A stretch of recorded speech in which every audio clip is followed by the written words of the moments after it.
Well, it's, like I said, it's already 5 o'clock, and I know we're supposed to be out of here at 6 o'clock. They said we can stay later if we need to, but and it's a Friday night, and I don't know what traffic's like around here, but most people don't like to be around late on a Friday night places. So we have two different options here.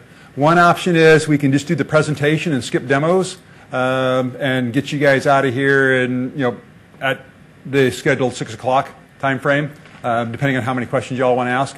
Or if we go with, I throw in the demos that I was thinking of, then it's going to be 6:30 to 6:45 in there. It depends on how many questions you guys ask and how long-winded I get, which you can make your own guess on how long-winded you think I might get on things. Since it's green, really. That's green? Oh. Just come find one. I'm colorblind, so I don't know. No, I'm not. But so what are y'all thinking? Okay. Do the whole lot. Traffic's worse at 6 than it is at 6:30. Yeah. That's what? The traffic will be worse at 6 than at 6:30. Traffic will be worse at 6 than 6:30. Okay. So it sounds like trying to do everything. Okay, that's fine. That's fine. Now we can't. I know I can't do anything after 6:45 because they said they're stopping recording at 6:45. That's the deadline for recording. So anything after that doesn't get recorded. So I don't care. I'm not going to listen to myself anyway. So I don't know what they're recording for anyway. I'm not Jeff Wetlaufer, Senior Technical Product Manager. He's one of the marketing guys that he's doing this presentation in Barcelona next week. But we were trying to get him to come here to do the presentation here, but he wasn't able to make it. So I said, here, Wally, here's my deck. So I'm delivering somebody else's presentation. So that's always interesting to do that.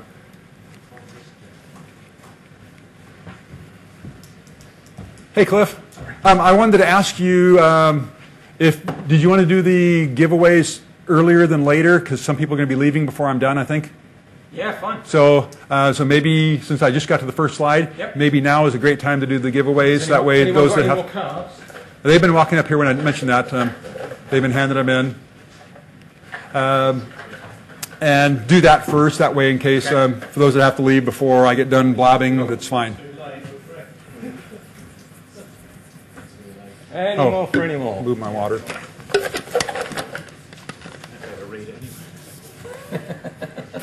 If it's not legible, that's okay. Wally, there's a red one in here. I think someone's playing. All right, do you want to draw one out? Red! No, I'm colorblind. Kevin Bryant. Well, you should have shown what we're giving away first, so people have some idea. No. Yeah, you've won a reserve tag. Do you want to come up and choose something? So this is theoretically supposed to be a laptop bag. I don't know any laptops that can fit it anymore, but it's a configuration manager on it. And, you're keeping all the good stuff for some other time, huh? All right. Or himself. Look on eBay soon. A sexy configuration manager. A heavy-duty mouse, USB hub, some kind of a pointer thingy. Or an extra-large Microsoft Management T-shirt. I'll take the bag. Please. Yep, help yourself. Thank you very much. Number 2. Oops, I got multiple of them. This one is Gary Blackman. Give us the T-shirt. I'm going on holiday tomorrow. Can we come? What, Gran Canaria? Yeah. Oh, yeah. Oh, lovely. Paul Austin. Front row. What's about the front row? Before we draw the last one, does anyone want to come and sit in the front? Just those two. There we go. Philip Quest. Non-front row, huh? No front row. Lovely. Oh, what? The DVDs. The DVDs we put out there. Oh, okay. I put the DVDs out for everybody just to help themselves. Okay, very good. So you already got the DVDs. Good, Yes. good. So hopefully everybody, if you haven't got them already, there's MMS DVDs. There's 2 DVDs. The one of all the sessions and also the hands-on lab one. So make sure you get both. They're not the same. Yeah, so just for reference on the DVDs, one is the complete recording of all of the sessions from MMS in the States last year, with the exception of a couple. There's a couple that were not allowed to be recorded, like keynote things from somebody, I think.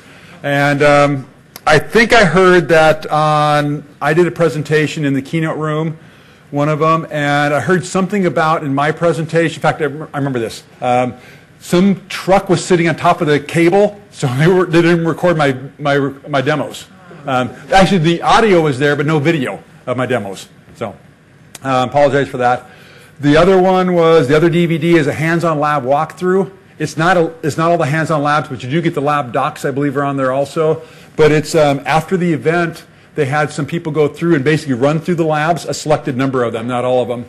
And they walked through the labs and demonstrated basically the lab. And they cut out all the wait times. So like the deploying lab you saw earlier would have been like 35 minutes. They cut that down to like a second, the wait time in there. So makes things look really fast. So, but that way you can just validate what the labs did, or yeah, the lab docs in there as well in PDF format. So very good resources. If you didn't grab one of each of those, there are 2 different DVDs. You might want one of each of them. So anyway, as I already said, I'm not Jeff Whitloffer. If you're going to Barcelona next week, you'll see him. He's like 12 foot tall. Yes. Not quite that large, but I usually think I'm tall, but I'm looking up to Jeff. So anyway, so again, these are his slides, so I may stumble on a couple things because I'm trying to figure out what he's trying to say. But so apparently since the last time he visited you, there have been 3 releases. Now it was Barcelona. So the configuration manager itself was officially released, and it actually was released before IT Forum last year. It's just that it didn't become really publicly available until right around IT Forum of last year. And we'll look at the capability overview real quick. Then we'll look at Service Pack 1 has been brand new. It's only been out a number of months now. And R2 has been released just very, very recently.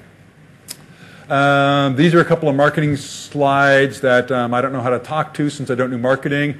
I think he's just trying to state that we have solutions, not just products. So we have solutions that you can help in data center environments, and then monitoring, server compliance, and data protection and recovery, not just with a single product, but a suite of products. So multiple different products together help you out with this stuff. And I apologize, I'm not a marketing guy, so I don't know how all this stuff fits together.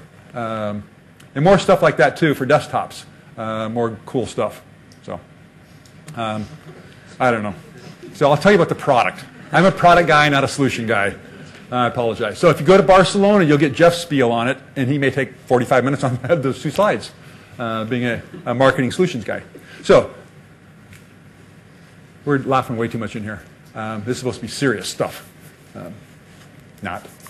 I mean, it's a serious product, yes. But Configuration Manager 2007, product timeline. We released, so here's one of those things. He says September. We actually released in August of 2007. It's when the product officially released. I think it was August 24th. Of 2007, 24th or 27th of 2007. It didn't become generally available until November. There's a price list thing that has to get on before you can download the code, other than the eval code. Big upgrade from SMS 2003, so not even close to what you would have seen in SMS 2000. Well, a lot of different changes from SMS 2003. It's a lot of changes. Increased capability list that we'll walk through here in the upcoming slides. Service Pack 1 was released in May of this year instead of April. It was right after MMS.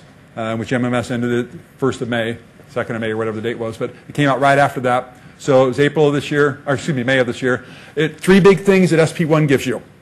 The first big thing is support for Windows Server 2008 as a site system and as core installs for clients. And then Vista SP1, really what that means is the ability of having Wake 1.1 so that you can image a Vista SP1 box as well as Windows Server 2008. But they're officially supported as clients outside of the OSD scenario prior to that.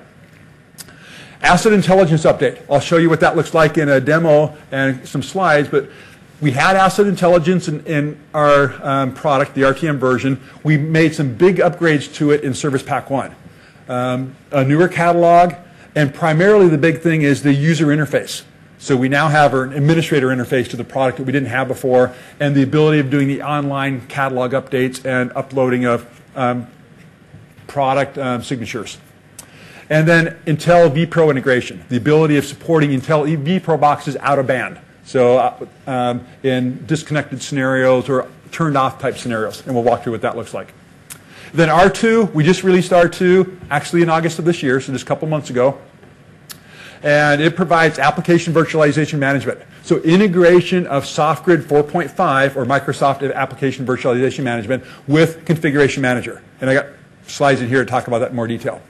SQL reporting services integration. So the ability of doing your reporting out of SQL Server reporting services now instead of our web reporting solution. Client status reporting. If any of you have used the SMS 2003 R2, or SMS 2003, I'm looking at the R2 out of the corner of my eye. SMS 2003 client health monitoring tool. If you'd use that in your SMS 2003 environments, that's the integration of that into the configuration management product. And I got a slide on it. And then forefront client security reporting. So the ability of reporting on what your status is for a forefront client agent through desired configuration management. So that's the baseline features of the product. Supported client numbers, should be exactly the same as what that previous slide you saw in the last session was, so we can skip that because we already covered these numbers. And they didn't change anything there. So, platform support. You notice almost everything is good with the exception of a couple things down here for OS deployment and DCM. So DCM and OS deployment are not supported on any of the Windows CE or the Windows Mobile type platforms. As far as the XP Embedded and OS deployment, the next release or the newest release of Windows XP Embedded, again, I mentioned it earlier, either it's already just come out or it's coming out very, very shortly, will have support for OSD with Windows XP Embedded. And the issue wasn't the operating system, it's just that they didn't have sysprep. So Windows XP Embedded never had a sysprep program to do that. And you have to do sysprep your boxes before you can image them. So that's coming in the next release of Windows XP Embedded. Everything else you can see is all fully covered. The other area to watch for is Windows 2000 can't be a branch DP, and Windows 2000 cannot be in native mode. So if you have Windows 2000 clients, you can't be in a native mode in infrastructure. They have to be in mixed mode. All right, so site systems, you've seen this slide too, so we can ignore this. He just has a little bit animated graphics and different pictures. So those are the SMS 2003 site systems that are equivalent. Although he's missing a label on that. I guess it's the management point right there. He's missing the label on it. And then, oh, there it comes. And there's the configuration manager versions, I guess in gray. So the same things we talked about before. And now with the SP1, adds in the asset intelligence sync point and the out-of-band service point. And with R2 is the reporting services point, multicasting, and AVM streaming for distribution points come with R2. All right, feature summary. Hopefully you guys know all this stuff. Admin UI improvements, a lot more wizards. I don't think I've shown you one home page yet, but you'll see one in the demo here for asset intelligence. But home pages for snapshot status of feature sets, whether it's software distribution, asset intelligence, software updates, desired configuration management, OSD, without having to go into drill into reports. A lot more wizards. A real small start on drag and drop. So we do have like a half dozen different scenarios where drag and drop works, but don't get too excited about it because it's not everywhere. But we made some start in it. Most of our wizards look exactly the same as far as look and feel, so a lot more consistency there than we used to have. We talked about the prereq checker and deployment assistance stuff. Asset intelligence, giving you, the administrator, the ability of really scanning for applications installed in your environments and doing reporting off those, including the ability of matching that with your license statements for Microsoft or third parties. And we'll talk about that later on. Hardware software inventory, not really anything in the core product that's changed in hardware software inventory state, but some new reports and some upgrade reports to say which clients can or cannot upgrade to specific software based on the hardware they have. Virtual support, which we had, which is the ability of in a virtual PC environment or virtual server environment, the ability of designating that this is a virtual PC and its host computer is this computer name. But really, hardware and software inventory is pretty much the same as you knew from SMS 2003. OS deployment, significant updates. A lot of changes in the OS deployment process, particularly the deployment methods. Offline, completely offline through standalone media. Semi-offline where you can do boot media, so boot up off of media and then get to your SMS distribution point to get the content.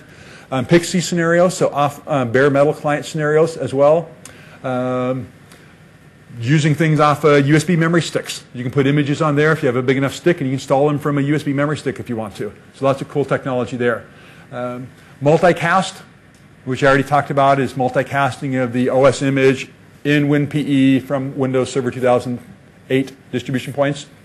Unknown system support, that gets a lot better in R2. So if you've done the unknown computer support outside of R2, and you hate it because you had to add in every single client that you wanted a bare metal boot to, now you don't have to do that anymore. R2 takes care of that for you. Very similar to what the MDT did from our SP1 and our RTM release.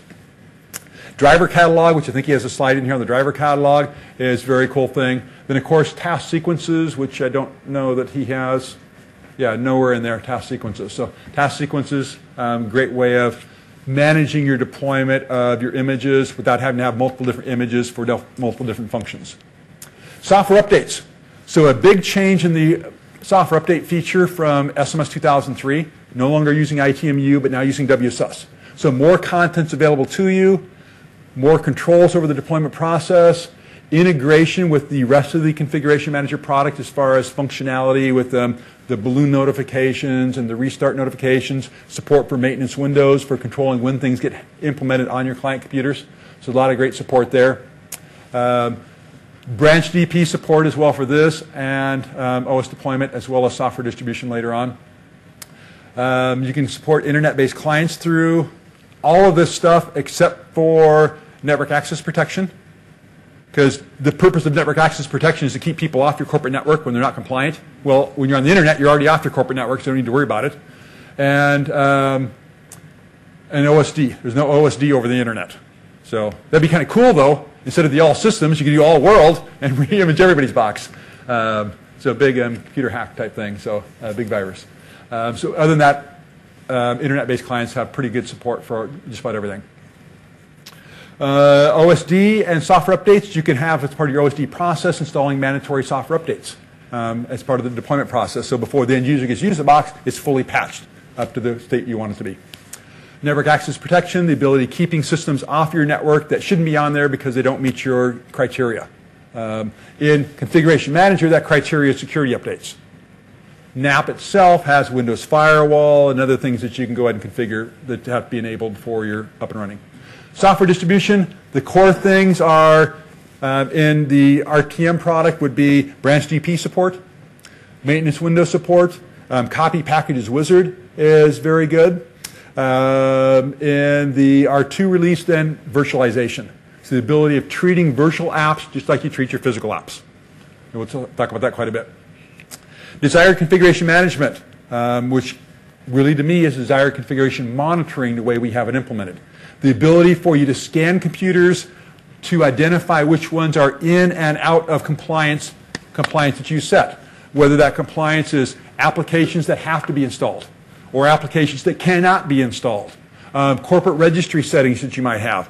Security updates or other type of updates that you want to have deployed on all your clients. Operating system versions or scanning SQL Server or IIS or a lot of different other sources for anything really that you want to scan for. Permissions on resources and so on. The issue is, and then regulatory compliance for any of the third parties that might have created regulatory for, I don't know what you guys have over here, but we have SOX, we have HIPAA, we have FISMA, and all sorts of other stuff, regulatory stuff. Compliance packs for those. And the real cool thing is there's a lot of third-party compliance packs that you can just download and implement in your environment that you don't have to go in there and create that stuff on your own. Microsoft IT has generated, I don't know, dozens of configuration packs that are available for download and installation in your environments. The downside to the desired configuration management is it's monitoring only, it's not remediation. So there's no automatically fix these systems that aren't compliant in the DCM feature set in Configuration Manager. However, you can go ahead and create collections off non-compliant systems and target whatever the remediation process would be through a script or software installation package or software updates, whatever. Device management, support for Pocket PCs, Windows Mobile, smartphones, Windows CE devices, and treat them for the most part like you would treat a standard client. Discovery, inventory, software distribution is really what you get. And then settings management. There's no software updates. There's no OS deployment type stuff for them. And lastly, the SDK, which is about as much as I know about the SDK, is that it is available and allows you to script the stuff that you don't want to do in the admin console. So if you don't want to go in the admin console to create advertisements or collections, packages, whatever the case is, you can script it all through the SDK.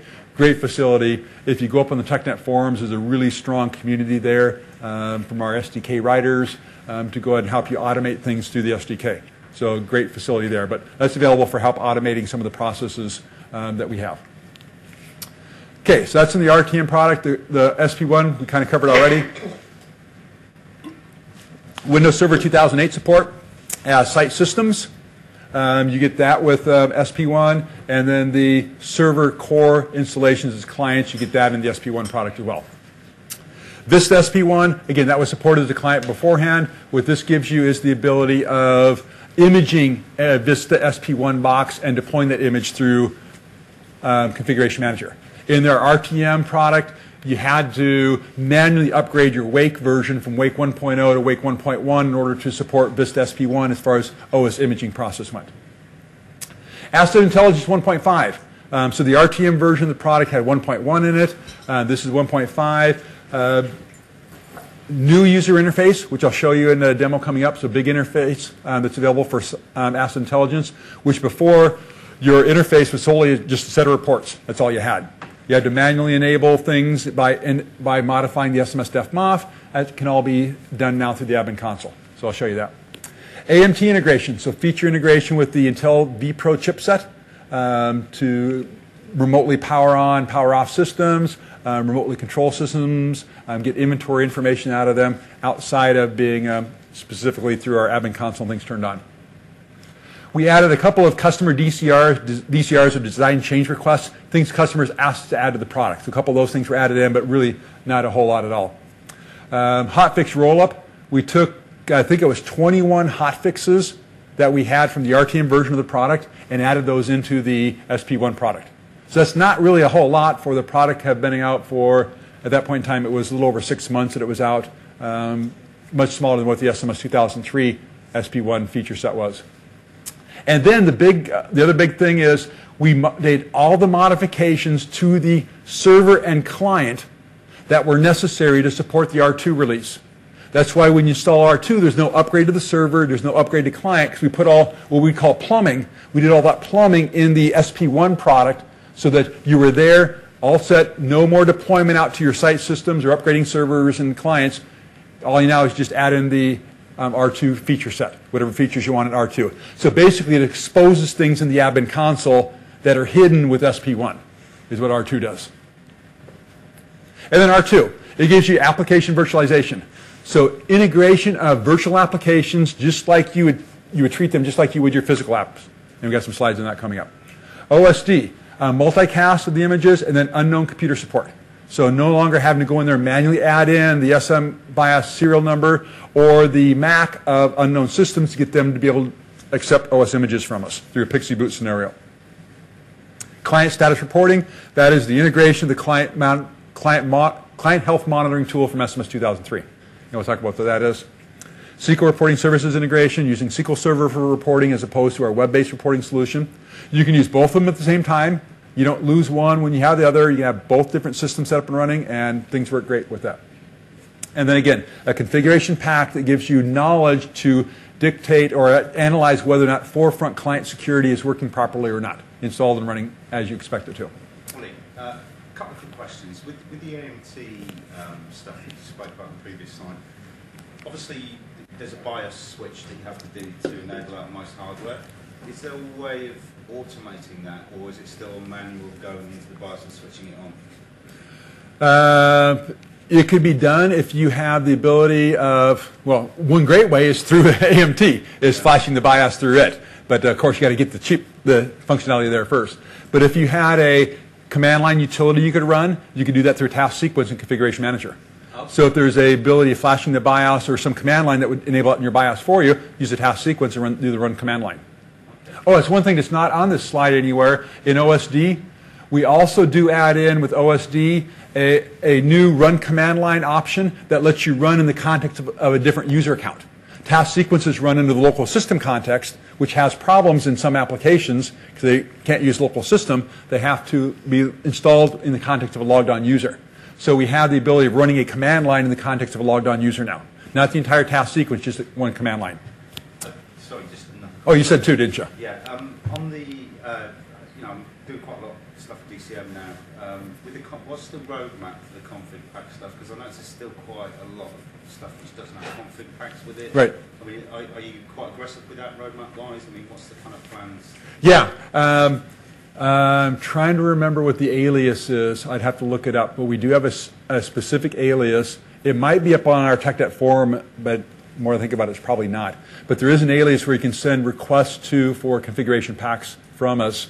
You would think it'd be something cool like SCCM, DCM, but probably not. But I have to look it up. But there is one for that. We do have plans on more client OS type configuration packs and other things coming for different platforms in the Microsoft environment. It's primarily the sustained engineering team that creates those now, outside of the core product group. So we do have some. We just don't have a timeline set up on when things are going to come out. So, but they are working on those. Okay, operating system deployment. This is just a high-level feature overview. Great way. In fact, the Windows team points to us as the best way of getting Vista deployed out in your environments in Windows Server 2008. Great way of doing that. End-to-end deployment automation support. So you have the ability from a bare metal scenario all the way to joining that client to the domain, to installing applications, to installing required updates on your images before the end user gets to do anything. So great support for getting that done. One of the cool things is that, especially with Vista, where it's not HAL dependent like some of the other operating systems are, like Windows XP, you can have a single image that's Vista that can be deployed to any number of different departments and customized when it gets to that individual department. So my Vista image might have Office 2007 as a core app in the image, but when it gets deployed to the engineering team, we add in some different engineering applications. When we deploy it to the marketing team, it adds in some different marketing applications, but they're not in the core image. It's done through the task sequencing process to help customize your deployment based on the target collection that you're going to. So very, very cool technology for that. So it gives you a lot of flexibility and the ability of creating your own. And this is a picture of a task sequence here. It doesn't come through very clear, but it's a task sequence here. It shows you all the different actions that are going to be run when this task sequence kicks off. There's migration readiness assessment reports in our product that will let you see which computers can or cannot be upgraded to Vista or Windows Server 2008 based on the hardware attributes that they have. In fact, you'll see something in Asset Intelligence as well for application deployment, which systems can or cannot accept specific applications based on hardware requirements. So we'll see that later on.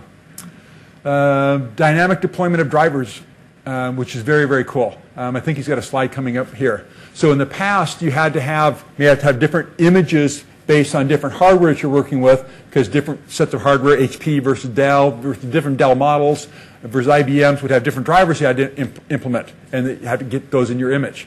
Now you import all those drivers, the metadata into our database, add those drivers to packages on DEPs, and as part of the OS deployment process, when the images gets deployed, you go ahead, or we go ahead, and analyze through plug and play to figure out which drivers are really needed for this specific box. We go to the Configuration Manager database, find out where those drivers are, do a lookup for them, and we find the DP with those drivers and insert them or install them automatically over the wire at deployment time. It's a very cool technology. So again, helping you to reduce your number of images that you have to maintain based on hardware. Plug and play analysis, I already talked about that. And multicast support for bare metal. Again, that's with the R2 release. Quick comparison between SMS 2003 feature pack for OSD as well as the built-in feature pack or built-in features of Configuration Manager. For bare metal deployment, very, very loose integration with RIS. In fact, you had to have the what was before the MDT? BDD, yes, thank you, BDD. You really had to have BDD 2007 to be able to figure out how to do RIS integration with Configuration Manager. because they had it documented where we had some sparse documentation on the process. But now we have full integration with WDS. So taking your WDS box, making it a Pixie service point, deploying our boot image to that Windows deployment server box, and now with the unknown computer support, the ability of taking these unknown computers, taking them into the configuration manager. Yes, I'll accept that box. Here's the boot image he gets. Here's the task sequence he gets, and you're off and running. So very, very cool integration. Side by side, we never supported side by side in SMS 2003. You had to have BDD, which I guess if I looked down here one line, I could have not asked you guys what that was. You had to have BDD because we never came up with SMS 2003, that secure file server that we have now called the SMP. We never had an SMP type functionality. So BDD had a whole bunch of scripts you could run to go ahead and take your user state from one box using the old USMT stuff and put it in some other store and then restore it once you got the new OS laid down. But now we have it built in natively. Offline deployment. So I have a box that's not on the network at all. You can now deploy an OS image to it through a set of standalone media, whether it's USB memory sticks or DVDs or CDs, a set of those, whatever's necessary. So very cool. Integrate with Vista upgrade planning, yes. Full server deployment. We didn't support server OSs in the SMS 2003 OSD feature pack. We only supported desktops. We now fully support servers. Security is much better. Flexibility is excellent with the task sequencing. Vista, Longhorn, or Windows Server 2008 compatibility, yes. And then device driver management, we have it now where we never had it in the past. So here's task sequencer. Everything in OSD is done through a task sequence. So it's all driven through a task sequence. However, as you may or may not know, task sequences can be used outside of the OSD process. So you can create task sequences to run any command line you want to, and then just advertise that as a advertisement out to clients, and they'll go ahead and run that task sequence, whether or not it's related to OS deployments. But task sequences are how we kick off the entire process. So it's a set of commands that we want, or actions we want performed on clients when they execute this task sequence. We have a couple of built-in task sequences that you can import, basically.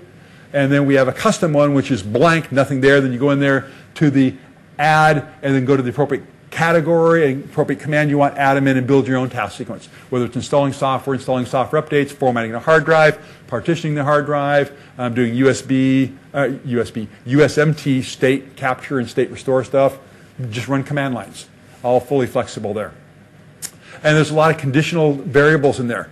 You have task sequence variables, you have computer variables, machine variables that can all be used inside task sequences to identify conditions where you say, if this variable exists, then go ahead and run this command. Or if this variable exists, go ahead and ignore this next step and continue on. So a lot of different conditions there, or you can scan for other type of things as well for your conditions. So you have steps prior to deploying the new OS, such as maybe you want to verify the host name is correct, DNS name, so make sure you're formatting the right box before you do this. Maybe you want to then go ahead and download WinPE, and you have to partition the hard drive. You have to format the hard drive. And then you go ahead and download the new OS image and install it. Then things you want to do after the OS has been deployed, like install the configuration manager client, install software updates, install specific applications like the marketing or engineering applications. Completely hands-off. I do a one-day demo of the entire product, and the last thing I do in that demo was a bare metal deployment of Vista. So I take a bare metal VPC image, it's 131K or something like that, and when we're all done, it's turned into a Vista client, completely hands-off on that end-user box. And though, if you go to Barcelona next week, there'll be, I'm sure, a self-paced lab on that as well that I have there. Built-in commands and custom actions, like I mentioned before. The big thing is deploy application chains. It's very difficult in SMS 2003 or Configuration Manager just to deploy applications in a specific order. You have to set up program dependencies, where program C can't be run until program B has been run, which requires program A to have been run first. So you can do that, but there's not a lot of flexibility in that process, and you're limited to 16 nested applications there. Well, a task sequence, you can do any type of nesting you want. You can continue on if one errors out. You can say, don't install this one in this scenario, but install this one in that scenario. So again, those conditional steps and so on. Well, can I just add that you can also query WMI for that task sequence? Yes. So in addition to task sequence variables. get information directly out of WMI.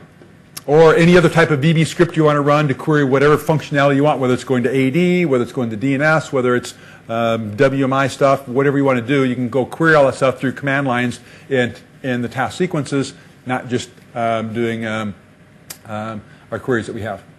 Here's a picture of the driver catalog. So here's a set of drivers that they have imported into Configuration Manager. So what that allows you to do is import these drivers, any driver that you might ever need in your environment, import them into Configuration Manager. They go into the drivers node, which is a node underneath OS deployment. And then it's the metadata that's available there. So you import the drivers into the node. Then you create driver packages. So here they have 5 different packages here of different types of drivers. You import them into packages, then you can replicate those packages out to distribution points. Then when we run this task sequence, one of the steps in the task sequence is either apply device drivers, which would be like a bare metal scenario. So we do that plug and play analysis to figure out which device drivers are appropriate. And then we would go ahead and deploy those from our distribution points. Or you can say apply driver packages. You can say, well, here's my package of Dell drivers. Always apply this on every single one of my Dell systems. So that you can do that by driver package or device drivers dynamically. So the dynamic installation of drivers as opposed to the designating what drivers you want based on driver packages. So very cool technology. Again, it allows you to reduce the number of images you have to maintain in your environment. Traditional software distribution with System Center. So with Configuration Manager, the big things that change are the home page here. So the home page is very cool that I, as an admin, I would see my top 10 advertisements for the last 7 days by default in terms of targeted systems. When I launch my home page, what I want to do is find the guys with red, because red is failures. And that's where I want to spend my first administration efforts on those advertisements that have some red on them. The ones that are all green or majority green, okay, I can push those off a little bit because I know that for the most part they're working because green is success. But I want to concentrate on these guys that are red. So very easy here. If I want to get more details, I can go and select the advertisement. That will launch off the report for it. But I don't have to go run individual reports yet. I get this status from my home page. Yeah. Configurable because 10 in our environment is pretty minimal. So I'd like to see my own group perhaps changed so I can scan down. That would be cool, wouldn't it?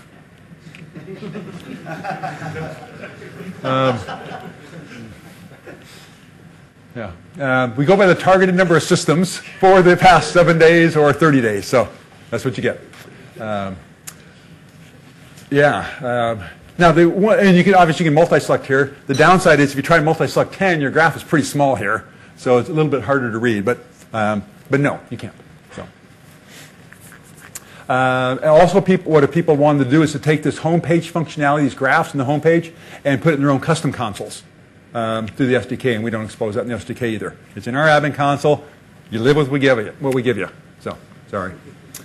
So the copy packages wizard, that's very cool. In the old days, SMS 2003, I had 100 different packages in my environment. And I got 10 DPs. All of those packages are staged appropriately on those 10 DPs. 10 DPs isn't enough, so I throw in DP number 11. And I want that DP to have 52 of those 100 packages. I got to go in as an admin and add that DP 52 times to different packages. Not easy. So with the copy packages wizard, I select maybe I have a DP that's already set up the way I want it. And I want to clone DP2 to DP, whatever I said, 11. So now very easy. I select the source, select the target. It shows me all the packages that are already on DP2. I can remove any that I don't want, and then click Finish, and then we go ahead and start that replication process.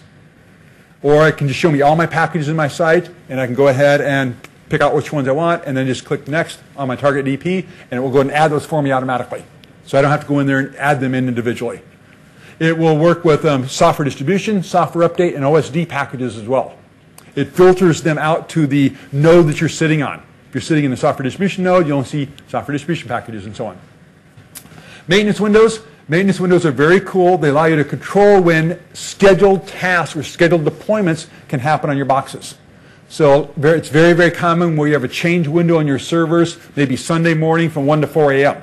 You can put maintenance windows in there on your server collection that would only allow deployments, either assignments for software distribution or mandatory software updates to occur during that 1 to 4 window on Sunday. And you have multiple different windows and multiple different collections. Clients will accumulate all those different maintenance windows and take the next available maintenance window that's available to them to do their assignments. Optional things, like when an end user run advertised programs or launches off software updates manually, those don't adhere to maintenance windows. It's only for assigned things. And then branch DPs, we talked about earlier. So branch distribution points, the ability of possibly not having full distribution points out as many as you have today, or possibly even removing infrastructure components by not having secondary sites there. Now, branch DPs, their only throttling is what BITS gives you. So if BITS doesn't give you enough control over your WAN infrastructure, then branch DPs aren't the sole way to go. You still would want secondary sites for managing that WAN infrastructure. But you can have branch DPs at the secondary site then to get out to those pockets of users that are remote. So we have some new things in package cache control, persistence, and so on there. Binary delta replication. So if I update a package, what happens today is I replicate any files that update in that package, but maybe it's 10K out of a 2 gig file. I replicate the whole 2 gigs. With binary delta replication, which is not turned on by default on your packages, we'd only replicate those 10K or whatever I said it was. Client branding, that just means on the end user pop-up run advertised programs, you can specify the organization name and the subheader below that. And Wake on LAN support. So we have the ability of implementing Wake on LAN for assigned tasks to go ahead and wake up those systems 3 minutes before the mandatory time for this advertisement or the software update deployment, provided your hardware supports it. And then, down at the bottom. Okay. Will it shut them down as well? We do not shut them down. Nope. But there is a shutdown.exe utility you could add as part of your software distribution, or if your hardware supports it automatically after X number of minutes of inactivity. So down at the bottom, when he's showing you if you can see it or not, here's a look with virtual applications in it. So here it shows you for program. Here's the bottom 5 or whatever it is. It says virtual application for program. And I'll show you this live a little bit later on. But we designate virtual applications different from the physical applications because there's no real program for virtual app as far as what we're treating them. Application virtualization management.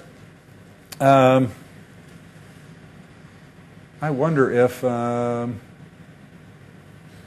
have a feeling, let's just take a quick little break here, that I don't think he has slides on, yeah, let me go check real quick. I don't think he has slides in here on the, I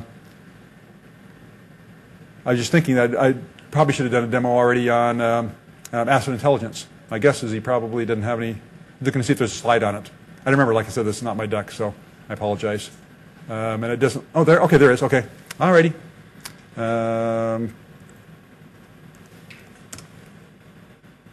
Okay, so I was checking to see, and I'll do the, looks like I'll do the AI demonstration later on. Because I'm used to, when I do this, I have 2 different presentations. One on SP1, which I've already done the AI stuff, and then this one getting into the R2 features. So application virtualization management. This allows you to, if you're familiar with SoftGrid, you know the process called sequencing. You still have to sequence your applications. Configuration Manager does not help you sequence applications. It doesn't remove the process of sequencing applications. You have to sequence them. Basically, sequencing is watching an application installation and use to figure out what files, what registry settings, what tasks get launched off, and creating that in something called a feature block. And then capturing and creating feature block 1, which is the set of the core set of the app that has to get loaded into memory on a box for the base functionality of that application to work. So sequencing, you go through an installation process in your application, and you go ahead and launch it off to see what the core set is, and then we virtualize that.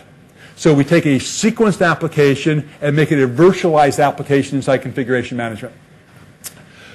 The cool thing is you treat your virtual applications in essence just like your physical application. You have to virtualize them first, which means sequencing them, and then you can treat them just like normal apps. I create a standard advertisement. I just select a virtual package versus a physical package. If it's a virtual package, I state whether or not I want to stream or download before execute. So very similar like you do with your physical packages. I either run from DP or I download before execute. And so the functionality is pretty much the same. It's just where do they run? They run from a cache on the client as far as a virtual application as opposed to being physically installed on my client, consuming the hard disk spaces on my client, and the licensing and license everything else for that. Wally, will there be a 64-bit client for that?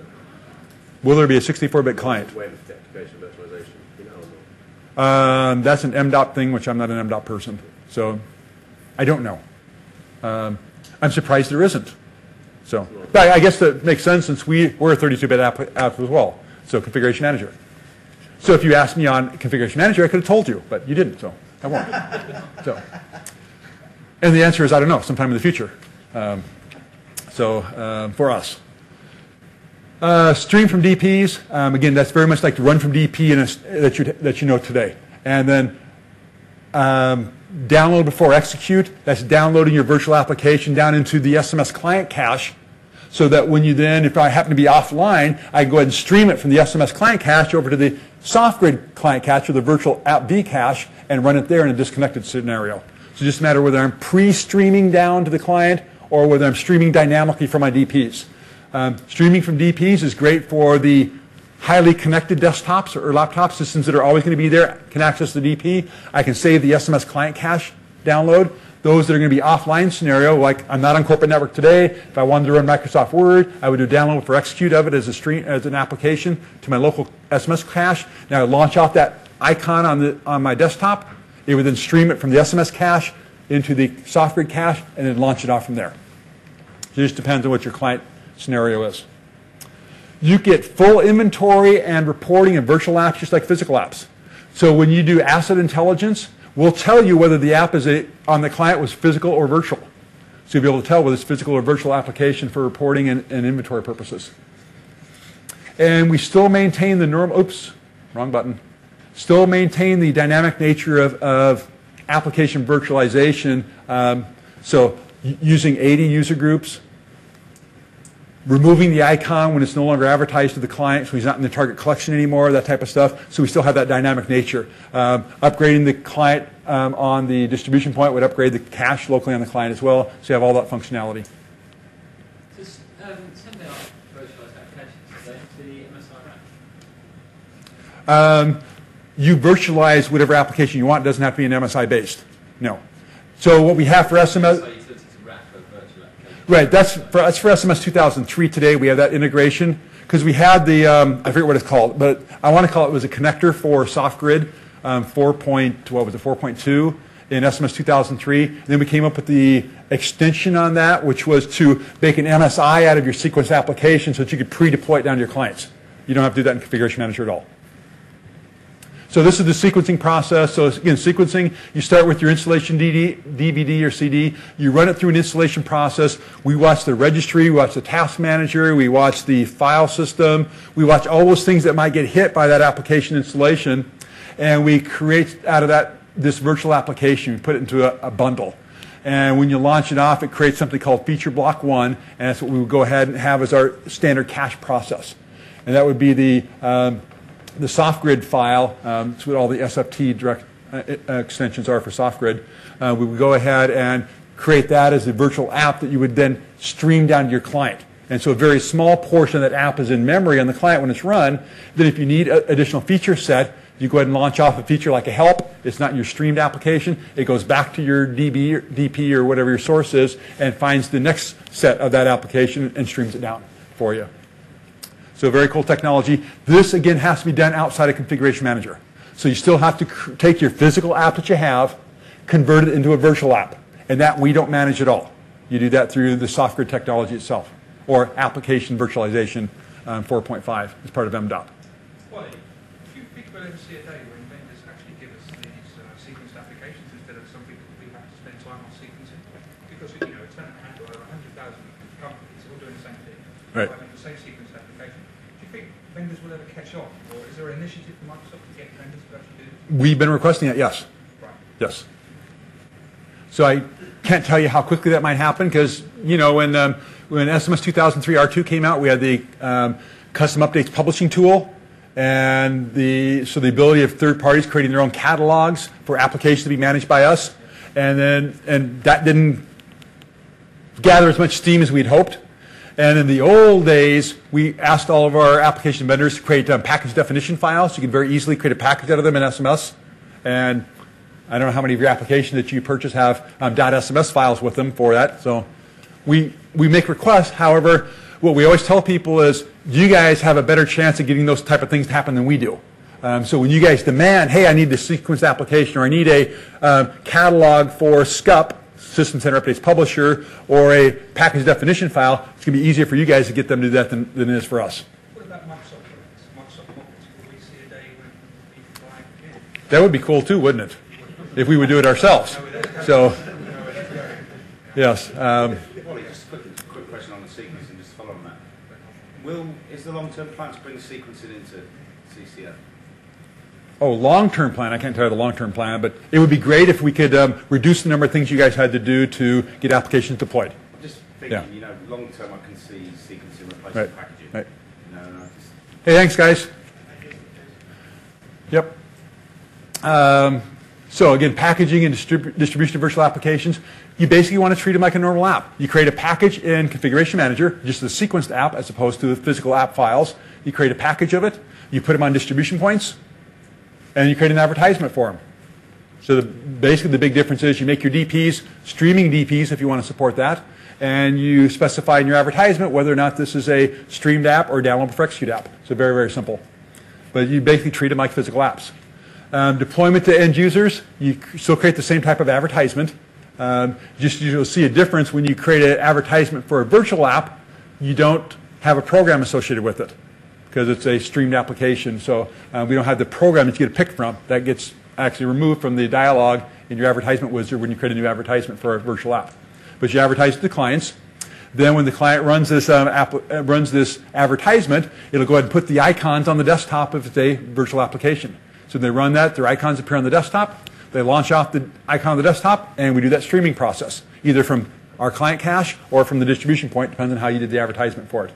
And you get to inventory it and report on it just like you would a physical application. So application delivery, streaming versus download and execute. Streaming is very good for those systems that are always on the network.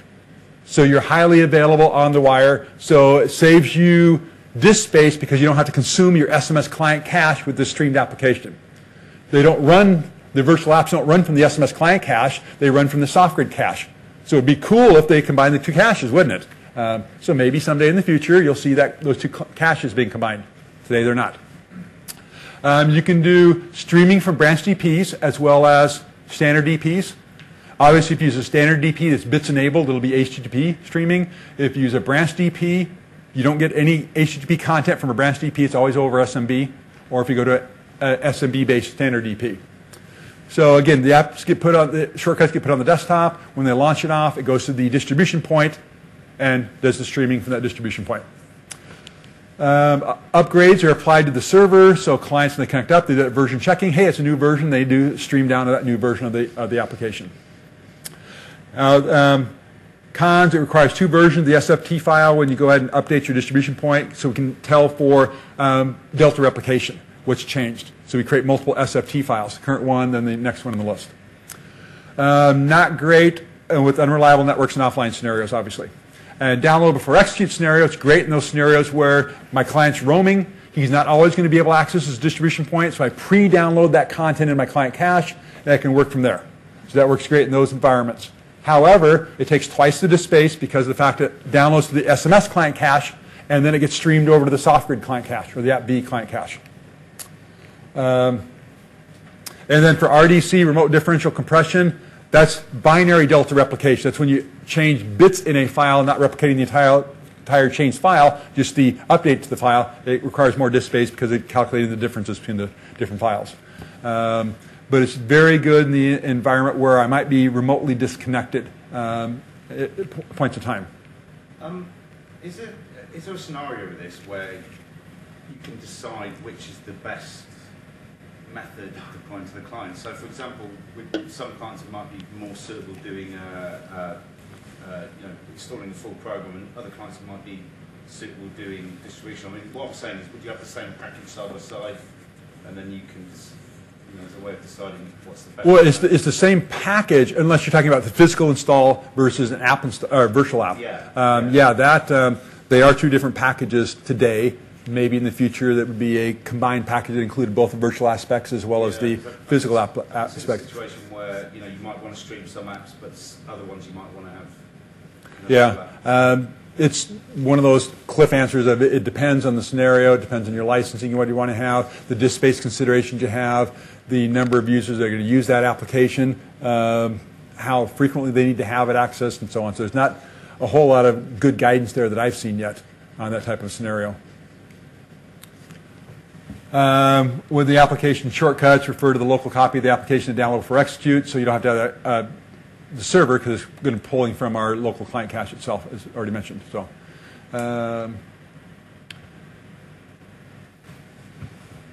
streaming. Okay, I was going to say it's a very busy site, and I didn't know what he's saying here. So, step admin creates the virtual application package, which I'll do this here momentarily, and then the virtual application is replicated to your distribution point. So you import it into Configuration Manager, create a package out of virtual app, then you put it on an SMS distribution point. You then go ahead and advertise the virtual app out to a collection of users, a collection of systems, and then the client will go ahead and evaluate that. If it's a physically installed app, thanks guys. If it's a physically installed app, then you'll go ahead and the SMS client will go ahead and do the installation. If it's a virtual app, we'll hand that off to the SoftGrid client or the AppV client.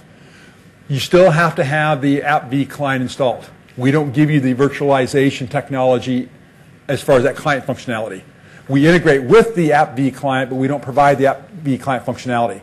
So in this scenario, you're going to have two clients installed, SMS client or Configuration Manager, and then the AppV client. And you have to do that installation of the AppV client on its own. You could obviously deploy it as a package, couldn't you? Yes, you could deploy the AppV client through Configuration Manager. Yes. Maybe you could even virtualize the AppV client. Cool. And then the last thing, the user clicks on the icons on the desktop once they've received the advertisement, run it, and then that will go ahead and do the streaming from the distribution point in the scenario of a streamed environment. So streaming is not available for internet-based clients, workgroup clients, and you don't want to do it over slow boundaries, obviously. So workgroup clients, because you're targeting through AD groups, and internet-based, again, you're basically even internet-based clients are considered as workgroup. Okay, so for download and execute, everything is essentially the same, except when the advertisement runs in the client, it downloads the content from the client cache, or excuse me, from the distribution point down to the client cache, the SMS client cache, and then when the user clicks on the icon, it goes ahead and streams it from the SMS client cache as opposed to streaming it from the DP. So your application will launch faster here because it's already been pre-downloaded. And that's what the SMS 2003 MSI wrapper thing did for you. It gave you the ability of pre-caching your virtual applications through an MSI to distribute through software distribution. This is all just handled a little bit more automated in here. Okay, anything new here we need to say? Manage virtual application from Configuration Manager, nothing new there. Align with physical apps, talked about that. It is a SoftGrid 4.5 client, or the AppV client, thanks. The AppV client that you're working with here. And then it was mentioned as version checking, user-based targeting, and streaming, just like your normal SoftGrid stuff does. So let's go and look at do a quick little demo on that for you, since I've been talking for a long time with no demos. So the first thing is that this site is a SP1 site. Oops. This site is a pre-SP1 site. If you look at the version number, the build number is 6220. That's one build before RTM. So this is somebody else's image. It was our guy that was the program manager for the application virtualization in R2. And looks like when he gave it to me, he hadn't upgraded it yet. So, okay. It's almost an SP1 image, but close enough that it'll work for us. Now, somebody asked me during the break earlier, how can you tell if R2 is installed or not? It's a site property. So just go to your site properties, and then on the general tab, you'll see here, it'll say R2 installed, yes or no. So it's an SP1 site, but it does not have R2 installed. So we need to go ahead and change that if we want to do any of this stuff. So I happen to have, hopefully, in this image, have R2 code here. And so we just go ahead and run splash.hta. And it looks very much like our standard product installation you saw earlier today. That was actually released last month. Pardon? It was actually released last month, wasn't it? R2? R2 was released in August. So August 27th, I think, was the date. 24th or 27th. I always remember when SP1 or when RTM was, and then when R2 was.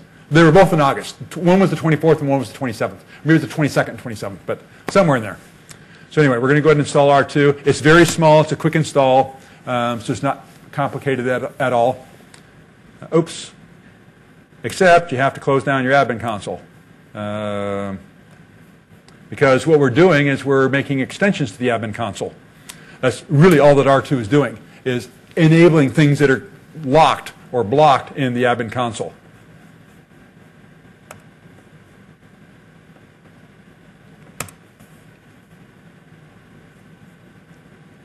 Okay. And we agree to the license agreement and register. And we install. Again, it's very small. It's like 40 megabytes for the image versus the 1.1 gigabytes or whatever is the SP1 code is. You probably didn't see it, but at one point in time it said, I saw it say in there, creating unknown systems records or something like that. So we finish. So it's installed. Now, a couple of things that it does for you is it doesn't install all of the features. So in fact, if we go back to the, if we go back here to the installer,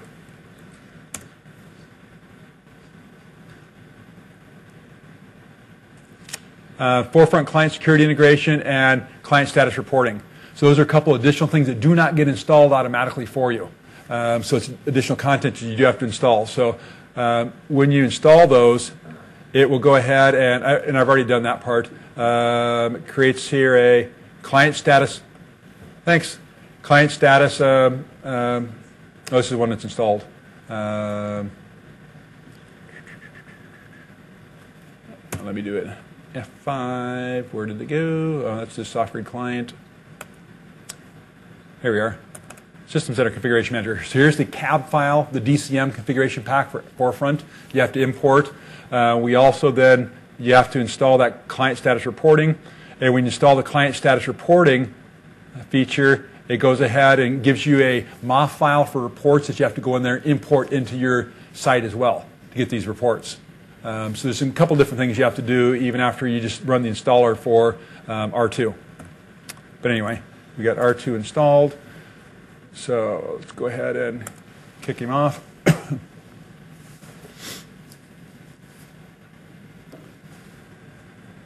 That's why I wish we didn't have to close the console, take the time to have the console re-enabled or added back in. All right. So one of the first things you'll want to do once R2 is installed is then validate that. So go here, and now we do our R2 is installed, yes. And so we have that. Now if we go down to site settings, or site systems, excuse me, and go to our site systems, a couple things you can do. Go to distribution point, and you see a couple of new tabs on distribution points. Multicast, and this again it will only work on Windows Server 2008 distribution points, but this allows you to multicast the OS image to your clients when they're running in WinPE. And then virtual applications. So if I want to have streaming, I would go ahead and select the streaming option for my DP. So I can go ahead and have my virtual apps being streamed out to my environment. Oops, and I didn't even check to make sure it was bits enabled. Yeah, it is bits enabled, okay. Alrighty. So it has that. Something in another way you can validate you have R2 installed, if you just go to something like collections and just click on collections, you'll see a new collection has been created. All unknown computers. So we create a brand new collection for you, which is OSD based, so I'll talk about later on, but here's the collection for all unknown computers with two different records, an x86 and x64 unknown computer. So just a couple different ways you can see when you have got an R2 installed, but the easiest way is looking at the site properties. Alrighty, so we wanted to go ahead and create a virtual application. So we have a couple of standard packages here, and these are physical applications. So if I want to create a virtual application, so do new virtual application package. This gets enabled with the R2 install. And we browse to where the manifest file is. The manifest file is something that happens now with SoftGrid 4.5. And those are in SoftGrid, sequenced apps, and I'll take Adobe.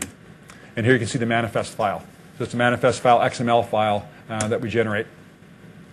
So we're going to import the sequenced application of Adobe, and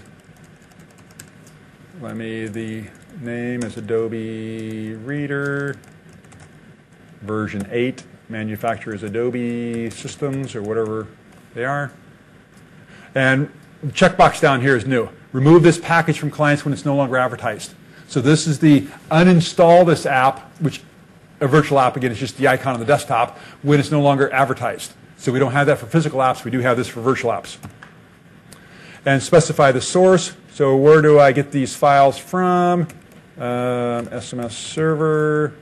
What is it? Virtual app source. Adobe. I mean, where I want to specify this virtual app source package.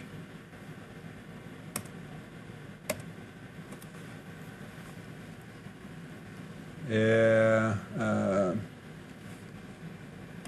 think my source I gave it was incorrect.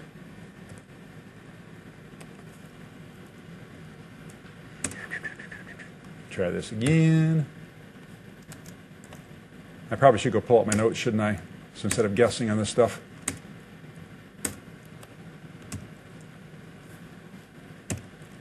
Adobe Reader 8.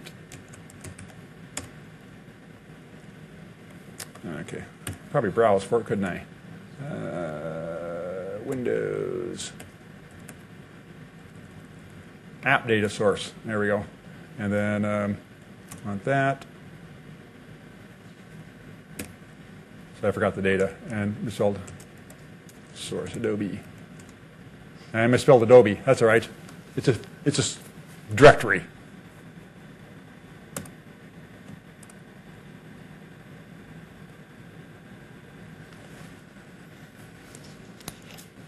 That's taking a little bit longer. So that's good.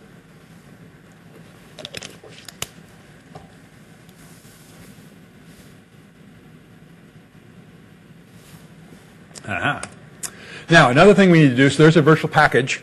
Here's a virtual package. If we go look at it, it has to be put on DP.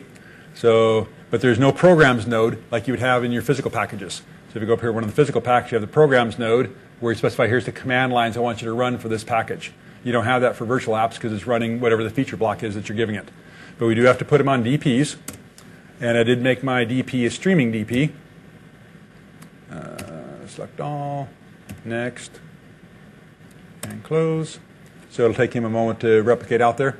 Another thing you have to do is you have to enable on your advertised programs, client agent, virtual applications. So go to your advertised programs client agent and allow virtual application package advertisement. Because you don't have the program anymore, how can you specify, for instance, which OS it's going to run on, or if it's dependent on it? If you need to do that type of stuff, you have to do that through your collection membership. Or you're advertising it to, most people advertise virtual apps to users, and then it runs on the appropriate desktops. All right, so we have that. Let's go ahead and create another one real quick. So I'll do two different virtual apps. One will be streamed and one will be run from DP. And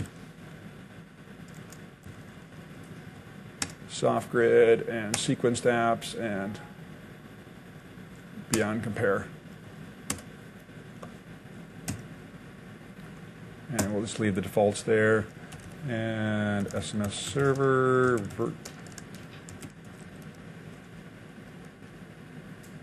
hello. Was it virtual or just virt? I guess I better browse again, shouldn't I?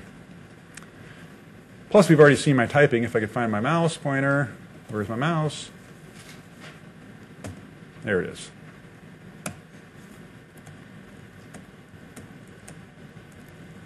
Yeah, virtual. Okay. And then we'll just say we'll say BC. Yeah, spelled that way. Alrighty. So create two of them. I'll have one streamed and one run from DP. All right. So now I have my two. Put this on our DP as well.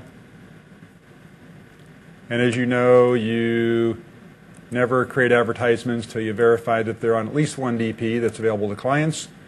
So, so you go look at your package status, and this one's, so Adobe's taken care of, and then Beyond Compare is installed now. So now I've got my two virtual packages created. And now if we click on packages, we'll again see different icon for them than you have for your physical packages. And then if you go and create your advertisements, new advertisement, and now we'll say Adobe Reader and browse. Once you select a virtual app, notice that the program option goes away, and browse will go to all systems. And now that it's a virtual app, I'll just leave them as optional. Now you see the stream from DP. So when the client's in a fast network boundary, stream from DP versus downloaded content. When you're in a slow boundary, do not run or download content. So I'll leave Adobe as download.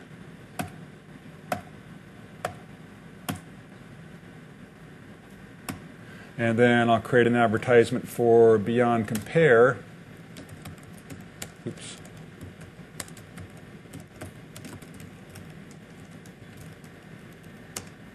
And so I'll take that one and go to all systems again.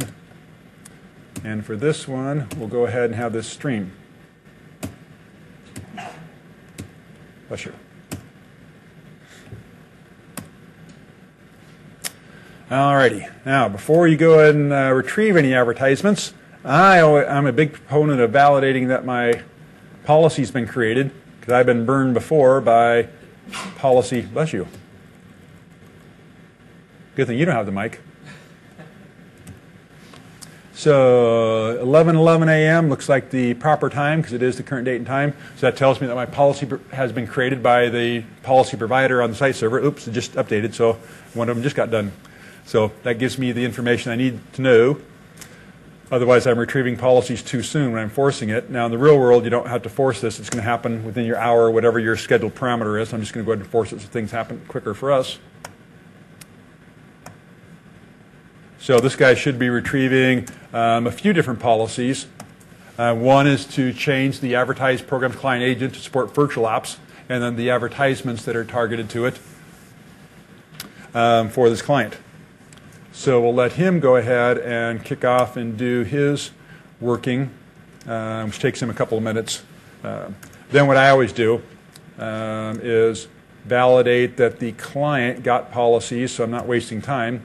So I just verify that the data transfer service updated 11:12, which it did.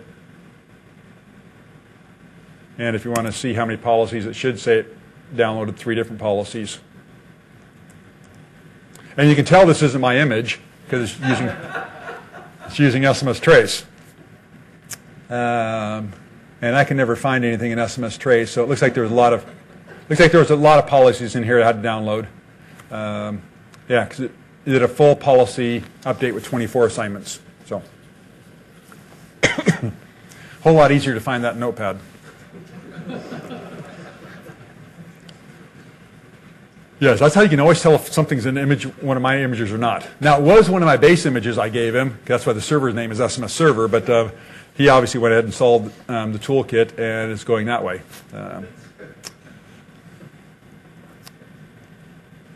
Boy, if it wasn't my name, I'd call him a Wally. But so in another minute or so, that guy should kick off and give his icons in the system tray. So, well, it just hit 11:14. So as soon as my policy evaluator log file hits 11:14, then we should see some advertisements. Now, here you see my client cache.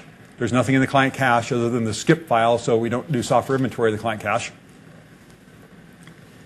So when I run those two advertised programs, I think it was Adobe I said was going to be download before execute. So once I run that program, because I didn't make it assigned, it'll go ahead and download.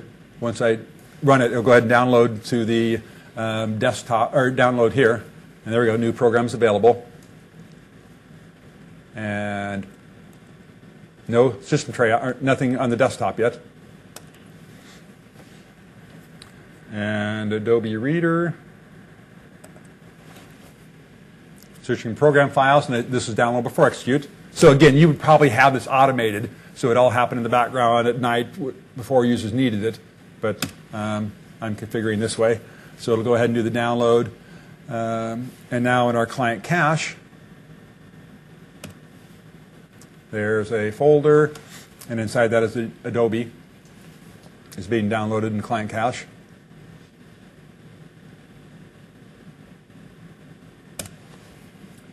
And certainly better not take 45 seconds. There we go. And then it's going to run automatically because I click the bottom checkbox and get our icon on the desktop here any second. There it is. And now we'll go ahead and do the Beyond Compare. We'll go ahead and run him. And the icon will appear on the system or on the desktop already. No download for execute because I told this guy's going to stream. So all I have in my cache is, oops, there's the Adobe stuff, but nothing else in cache. So now when I go ahead and launch these applications, we should be able to see these in the system tray, the app V client appear, and launched off that application very quickly. You saw it went from sort of yellowish all the way up to blue very quickly. It's because it got it from the local client cache. The SMS client cache moved it over to the SoftGrid client cache, and now the application's up and running. Now if I go and launch off Beyond Compare, you'll see it'll take longer to paint that, that client. And here's the app V client icon. And now when I launch this guy off, the streaming, or the launching, it goes slower when it starts. It'll paint slower, kind of like our admin console. It'll paint slower because it's got to go find the distribution point, do content location request, find the distribution point, and look things up, and then start kicking off that download. Now we've got a little different icon. Still says 0%, but it should be, there we go. And it launches off the Beyond Compare utility. So, and now let me go ahead and verify that this image has Asset Intelligence enabled, which I believe it does. And we'll look at Asset Intelligence. Yep, it is enabled. So I'm going to go to my client. I'm going to force it to do a hardware inventory. So when we get to the Asset Intelligence stuff, we can verify that it does report these as being apps that are virtual on the desktop. So let's do a hardware inventory collection.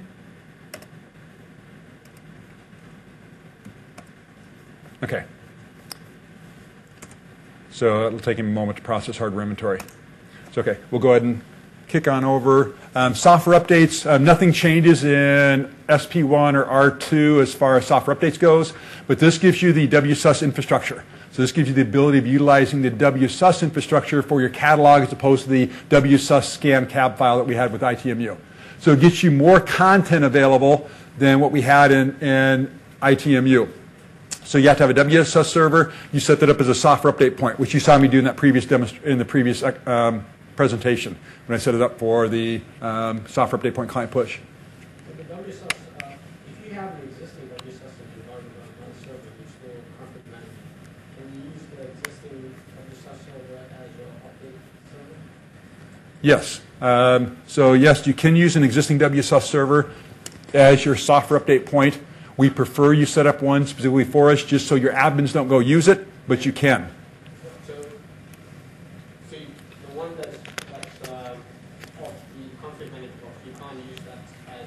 We don't want you to use it because of the fact that if you go in the WSUS and deploy updates, it's a different end user experience from deploying updates from Configuration Manager versus WSUS. So end users will see different things, they'll have different experiences. So just to have a common scenario for the end users, we recommend you only do update deployments through our environment. Now, with that said, Forefront, again, we don't support. We don't support definition updates. So we just released a white paper. It was like, I don't know, last Thursday or Friday, sometime within the last week, on how to deploy Forefront client definitions through WSUS. That is still your software update point. So you can do it. We just don't support that scenario. We don't want to do that just because of the different end user experiences. If you have, say, an existing WSUS server environment that's in production and it's been used to use new policies, and you migrate into config manager WSUS on the same box, can you use the WSUS server as your update stream to just get the content data so that it's just go? When you download updates, sit there. Yeah, they're not in here at all. But when you download updates from for our packages that you're creating, you can specify a source where they come from. By default, we're going to go up to the internet and download them. But if you already have them downloaded from some other source or manually downloaded, you can go ahead and point to that source. It's not an automated thing. You have to do that every time you run the wizard.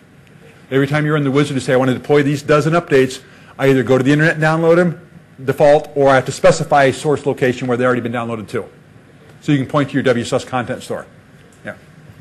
Wally, quick question. The current version of Forefront requires a MOM 2005 setup, and it uses WSUS to bring down virus malware updates, for example.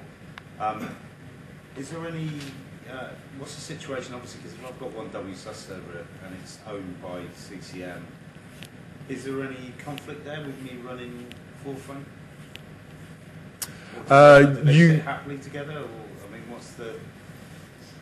I don't remember in that white paper if you have to deploy the Forefront client service or if you can't deploy the Forefront client service. There's actually a KB article out about it as well. Okay. So there is some conflict there, yeah? I don't remember if it's a yes you have to or no you can't. I want to say that it's a no you can't. So Forefront and us can use the same server, but I don't think the Forefront client service can be used there. Ask me later on to look up my email, and I have it. I have a link to the KB article that we can look it up and validate for sure. I'm not a Forefront guy at all, so. See what's new here. Security updates, vulnerability assessment. Vulnerability assessments through configuration packs, not really through software update stuff. That's through configuration packs. Application updates, that's third party. So that's the System Center Updates publisher. That you can go in there and create your own catalogs for in-house apps, or you can import catalogs from third parties and deploy those as well as our Microsoft updates. But you get more than just security updates, all those different categories I showed you before, other than definition updates. We don't support those. So third-party OEMs and internally developed line of business, that's the System Center Updates publisher. That we installed with the we had available on the RTM CD. We don't have it available on the SP1 CD anymore because we're going to be releasing a brand new version of SCUP, SCUP 4.5 that we're working on. So we did release one after SP1. It was SCUP 4.2, I think it was. So there is a new one up on the web you can download today. Integrates with OS deployment. So again, you can have these updates deployed as part of your image. After your image gets deployed as part of the image development process. Internet-based clients, Windows Server 2008 NAP policies, that's our integration with NAP. Is you specify, hey, these software updates here, these have to be installed before you're compliant, you can join the corporate network. So you flag those on an update-by-update basis.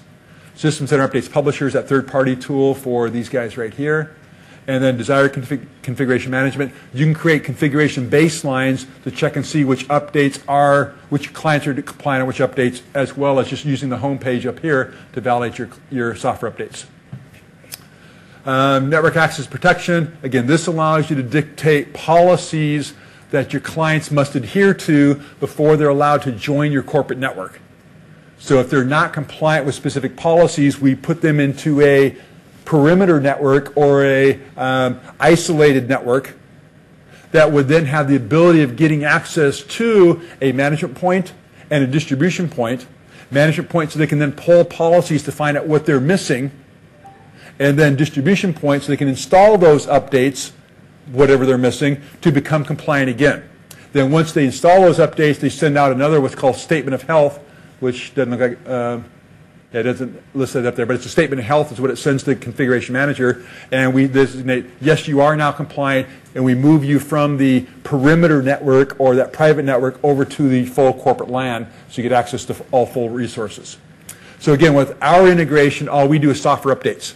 But the network policy services from the OS, Windows Server 2008, lets you look at firewall and malware and other type of things to make sure that they're installed and configured properly.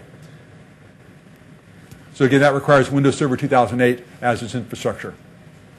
Reporting, there's two different types of reporting you have now. One is the standard web reporting solution, the same thing you have in SMS 2003 today, is there in Configuration Manager. Those are the reports I was running earlier for the client deployment stuff, standard reports. Then we also have with R2 the ability of doing SQL Server reporting services integration for reporting and allowing you to run simultaneously or next to each other or in lieu of our web reporting solution running things through SRS. So we have reporting for application compatibility toolkit integration. We have reporting for asset intelligence. I'll show you some of those. Oops, with what 2 seconds I have left. OS deployment, where you are. I joked, I have more than 2 seconds. But I have 3. OS deployment, you can see where you are in your deployment process and how far you have to go. DCM, so your compliance information. Vulnerability assessment, which is really done through desired configuration management. So SQL reporting services integration. For this, you have to add a brand new site system role to your environment. That's called a reporting services point. This is a SQL Server reporting services box you already have set up. So you have to have SRS already configured in your environment. We don't configure it for you. It has to be configured properly. Then you can go ahead and add the reporting services point as a new site system role on top of that SRS box. With that, then, once you've set up that SRS box as a reporting services point, you then designate which reports you want to migrate over or copy from our standard reporting solution, what we call on here the classic SMS reporting solution, over to the SRS solution. So you don't have to take all the reports. You can if you want to, or you can take a subset of the reports. Pick and choose which reports you want to be in SRS. And then under Computer Management Reporting, there is an SRS Configuration Manager reporting node. You go ahead and launch off the reports from there once you've got them migrated over.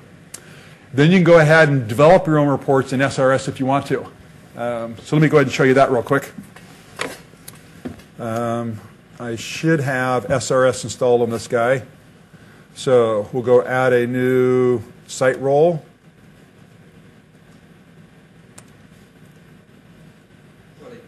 Yes. SRS is completely separate from config manager because the ops manager is the same thing, so uses SRS for its reports as well. But are they looking at releasing anything to help configure SRS? So my customer experience is that is the bane of everyone's life, setting up SQL reporting services. Yep. It doesn't work, you get it fully initialized, it still doesn't work. That's the biggest problem with our integration as well, is that we don't do any of that configuration for you, and customers struggle with it. So almost exclusively when we get questions on SRS integration, or people have problems with it, we have to go in there and troubleshoot their installation of SRS and configuration of it itself, not what we do with it. So yeah, it would be great if we would come up with some sort of a configurizer, so automated process of installing SRS and getting it configured properly for you. We don't have. So. Just even the error reporting, and sometimes it comes back and says the provider gave no reason for this error. It's really helpful. That's helpful. The provider gave no reason for his error, yes. Okay, so yeah, I understand. And we don't have, just like we don't have anything. We do some actual minor configuration of WSUS when you set up a software update point. We push out the classifications and the products that we saw in the schedule stuff. We push that out, but for the most part, we don't configure all of WSUS either. Okay, now we go down to reporting, and now you have a new node, reporting services. You go select your reporting server. If you go look first, look at all reports, and there's a big fat nothing there. So we don't give you any reports by default. You have to select your SRS reporting point, your SQL report, your reporting services point, and then once you select it, after you wait for your snap-in, you do copy reports to reporting services. And come on, Come on, should be allowing me to designate my server here or find it. Obviously, we don't have streaming set up properly, so it's streaming really slow. No. This is not the same type of streaming. Come on. Retrieving information from server, which should be good because that's going to be my server name and my database name, which we need.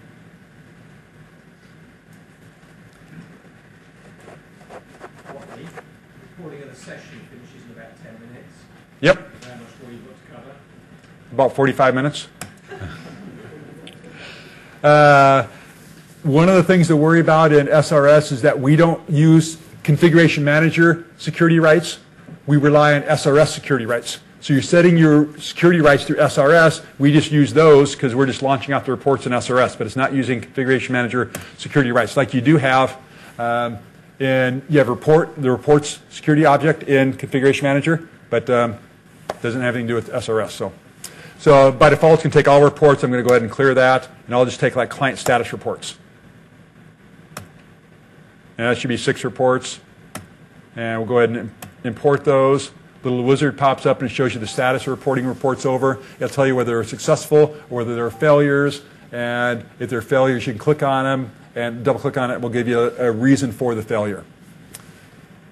Can this work with a generic instance of SQL reporting services rather than a dedicated one that Ops Manager required?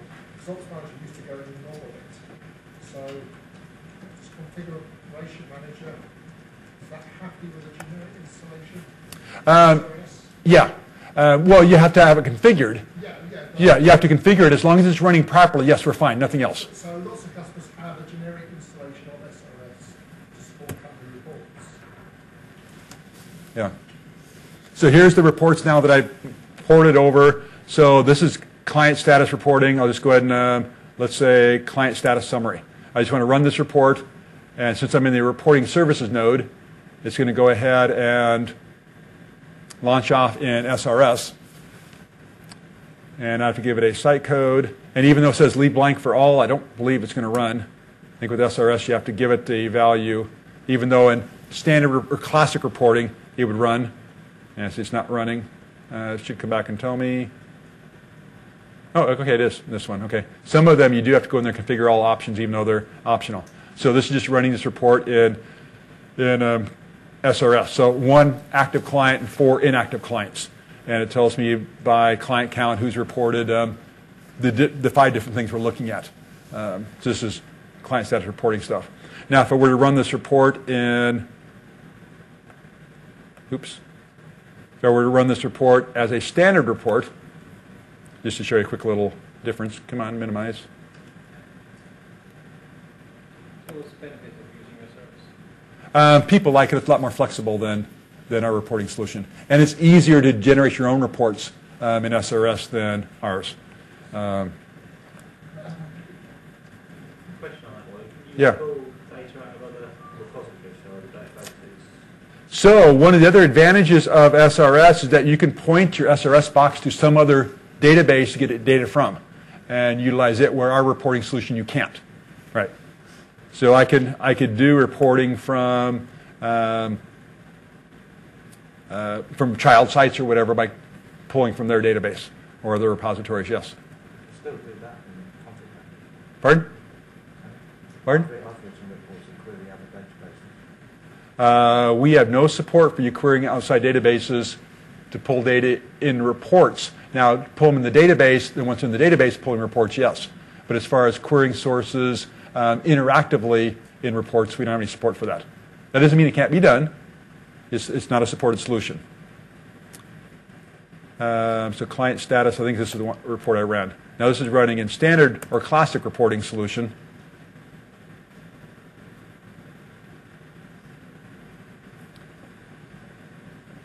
And come on, ain't got all day. Well, I do, you guys don't, recording doesn't. And same type of report in our standard classic web reporting solution. So, there also, one last thing I'll show you here is the ability of changing. So now if you want, you can have reporting services be your default report. So when you launch off any of the links in our admin console, it'll launch them off in SRS as opposed to the classic reporting solution like we do today. You can do that. There seems to be much difference, apart from maybe colours, between 2003 and Config Manager reporting. Columns are different, colors, there's still some little more flexibility in SRS stuff. For drill downs, for expanding nodes where we don't expand nodes, you got to drill in it, launch it off a new report, and overwrites the other one. You know, as far as what your display is. With SRS, you can drill in it and just collapses and expand things on the same report. I mean between SMS 2003 and Config Manager. Oh, SMS 2003? No. With SMS 2003 to Configuration Manager, reporting is exactly the same. Yes. Other than the old printer paper that was green versus white, and now it's gray versus white. Yeah, correct. Yeah, the reporting solution between SMS 2003 and Configuration Manager is in essence the exact same thing. Okay, I got to talk really fast now. Here's Asset Intelligence. There's Desired Configuration Management. Okay, I won't talk quite that fast. I was trying to be funny, and you guys too late in the day. It's your sophisticated American sense of humor. That's it. Yeah. I can see how well that goes over here. Real quickly, the new UI. So you have an admin console experience for Asset Intelligence you didn't have in either SMS 2003, SP3 when it came out, or in the RTM version of Configuration Manager. So I'll show you that momentarily. Catalog and license management tools. You can go in there and customize the catalog. So you can go in there and change or add your own products to the catalog. You can create your own categories and families. You can go in there and import third-party or even Microsoft volume license data so that you can have that information to reconcile what your installation inventory reports say versus your statements from Microsoft or your third parties. You can turn on your Asset Intelligence hardware inventory classes from the console instead of having to go to SMS DefMoff and modify it.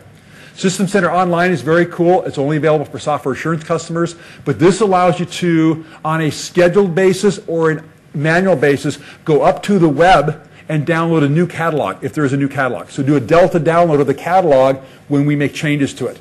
Otherwise, you have to wait for us to go ahead and release a service pack when we come up with a new catalog for it.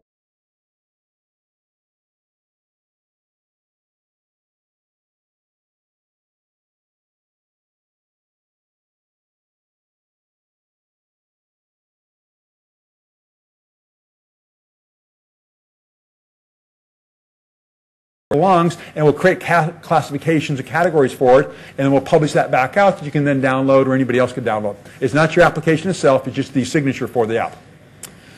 So that requires an Asset Intelligence synchronization point, which requires a special software assurance certificate to make this work.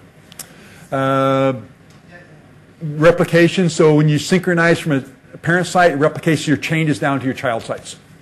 And you can import licensing data, whether from Microsoft or third party, and then local edit of your database. So let me go through and show you a couple things on that real quick. So it has a home page, which we never had before. So here's the Asset Intelligence home page. I'm going to go ahead and just collapse my tree pane or my actions pane to get more real estate. So here you can see the number of products that I've inventoried locally is 28, and 8 of those, I think it says 8, are unidentified. We didn't know what categories they belong to. So that's a lot of green with a little bit of red. The red is, I don't know where it is. Red should be here that's saying unidentified. And then we have 74 families that come in the catalog and 21 software families, categories and families. And that's what we have here. Those will change blue when we go ahead and identify things for you. So if I want to see, well, what are those 8 unidentified applications? So I can go ahead and look here at all, and that will show me expand my console, and I can see then identified or all.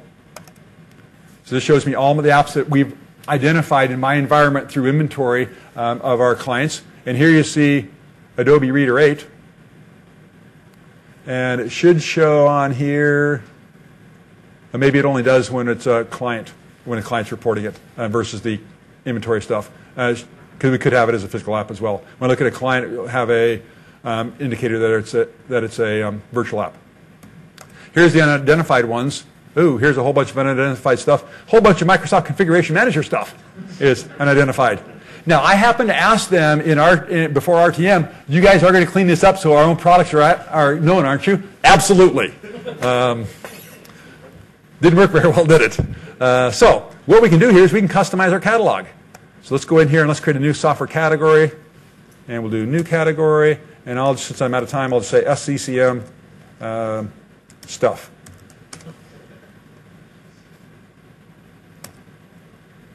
And we'll do that. And let's create a couple of families real quick. New family. And we'll say client. And I'll create one more real quick. New family. And we'll say site roles. All right, so now let me go back to one of these guys that's uncategorized, unidentified, and like the management point and fallback status point. Go to the properties, and let's go down and look at category. And I said SCCM, didn't I? SCCM stuff, oops. And then site roles. And then I'll just take the client here. I won't take all these guys. And go to its properties. And category is SCCM. And then family was, oops, client. Now watch what happens when I hit refresh right here. Cool stuff happens. Stuff disappears. Yeah, stuff disappears. Now I go back over to my home page. And now it says 3 identified by administrator. And now I got less red and a little bit of blue. So blue is stuff that I added in. I identified this, and then less that's unidentified. I could also take one of these apps if I wanted to that was unidentified, and I could right-click it. Oh, it's not going to work. I don't have the synchronization point set up. But I could go ahead and say, send this to Microsoft. Not the application itself, but the signature of it, so we could go then do the research through Microsoft Research and find out where it belongs. And then there's a whole bunch of data here that you can go ahead and utilize, such as processor properties. So you can use this, you can run reports to see what are the age of your systems based off of the processor information that we got from our hardware manufacturers. And you can say, oh, these clients are more than 3 years old, I'm up for hardware refresh on these systems. And hardware requirements is for applications. I can go in here and say, okay, for Adobe Acrobat 8 standard, what that requires is minimum 500 megabyte CPU, megahertz CPU. What is that? 256 mega RAM and half a gig of disk space. So if my system doesn't have at least that stuff, I can't install that product. You can go in here and actually create your own applications as well, or create your own application, new hardware requirements, and add in your own software applications that are not here, and add in the specs. And then we have reports that will let you say hardware or systems that are not capable of upgrading to software, installing a software. And you run that report, picking the application that we already have or you designate yourself, and it will launch off that report for you. And then there's a series of 70 different asset intelligence reports here for you. So let's go ahead and look at, let's do software and see if our, oops, I hit enter. I always do that instead of run. See if our virtual apps show up yet. Collection, I'll say all systems.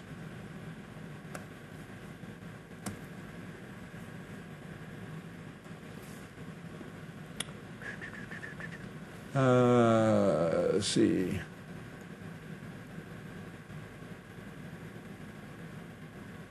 There we go.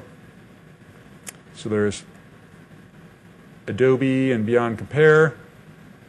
So we don't see anything here. So let's go ahead and drill in a little bit further. And installation type 1. Installation type 1 is a virtual app. So installation type 1 is virtual app, and if we go to like fallback status point here, that should be a 0, and 0 is a physical app. So it'd be nice if we told you physical versus having to know the 0 or the 1, but hey, it's better than nothing. So. You could modify the report yourself. Pardon? You could modify the report yourself and tell you what it is. There you go. You guys are smart. You can do that stuff. So since my recording is done, if not done already, I've got a few more slides left. DCM. DCM, again, is really for monitoring compliance of systems. Whether I was talking to somebody during the break. I wrote a all-day hands-on lab that we did at Tech Ed in the U.S. last June, and I've done those demonstrations for people. And in there, what I do is I run, it's like the fourth bullet down, configuration drift is a big thing for it. What systems have drifted from my corporate standard? And in there, what I do in that demo I have Configuration Manager Toolkit. I create a baseline that says, every client must have the Configuration Manager Toolkit installed. Let me know who doesn't. And then I can run that report. And in my lab, I actually have my 3 server computers don't have it installed because I don't use Trace. So, but the 2 clients have it. So the 3 servers come back as non-compliant because they don't have the toolkit installed, and it's a required app. You can also say these apps must not be installed. For example, maybe you've got some very popular game that people in your environments play, and you don't want them to have it installed on your corporate network. You can check or in corporate resource, you can check and see who has that application installed very, very easily. I also then check to see, are you running a supported operating system? So I'm making sure everybody has Windows Server 2003 SP2 or Windows Vista RTM or Windows XP Service Pack 2. And in my lab, my domain controller is Service Pack 1 of the operating system, so it comes back as non-compliant. And then I also check for software updates. Computers have to have these 3 specific software updates installed, otherwise they're considered non-compliant. And it comes back with those.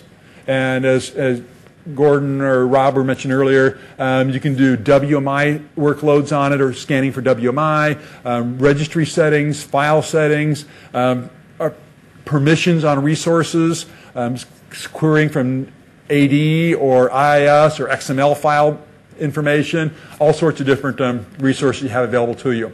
Plus large Microsoft and third-party configuration pack library. Well, sorry to interrupt you, but could you just lead out for the video? It's just about to terminate, so could you just say, oh, thanks very much, goodbye, and we can carry on talking. Okay, thanks very much, goodbye. Was that good enough? No. So for those leaving us on the video, sorry that I talked long, but these guys were asking too many questions, as you heard, so not my fault. It's not that I talk a lot, so my apologies, but that's me. But thank you for interrupting to do that.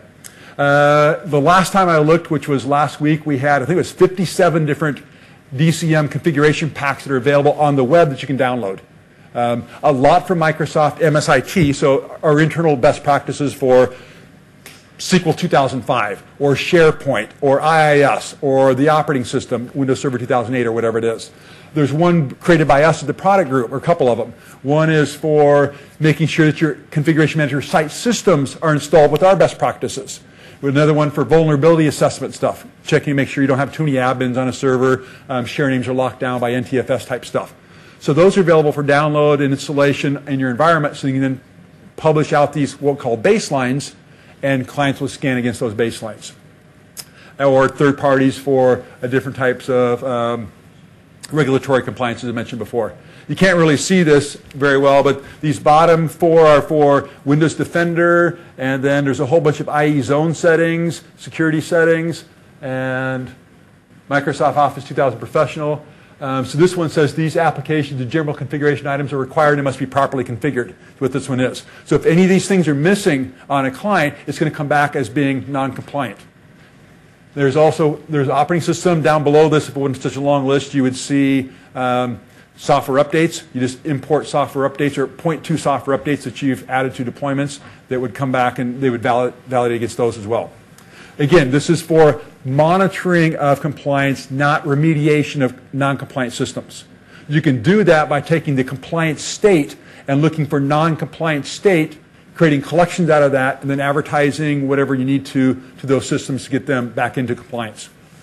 A lot of our corporate customers, they'll have corporate registry settings that every single box has to have this thing set in the registry this way, and they'll do that through DCM. So they'll monitor the compliance through DCM, and then they'll go ahead and do software distribution to remediate that and put them back into compliance.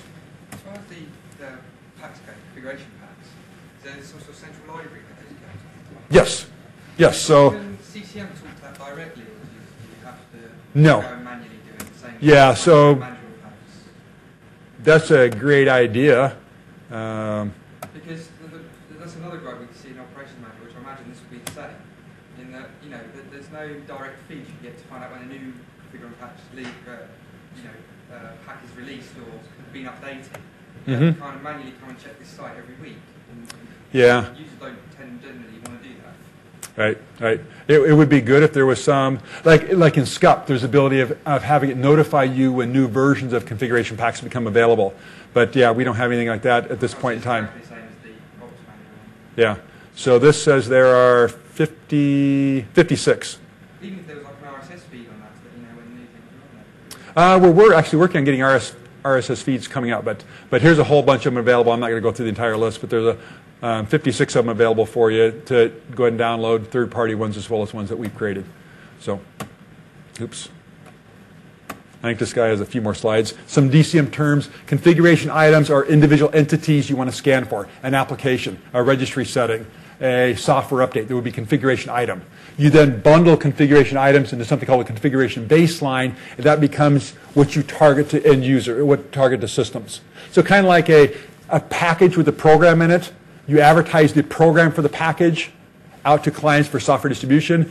You would advertise a baseline. So baseline would be kind of like your advertisement of the configuration item.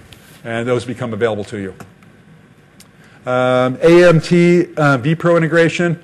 I'll skip this slide as far as what all the features are of it. But basically what you need is these top three things. You need a Q35 chipset. You need a Coro dual core processor, and then a gigabyte network connection.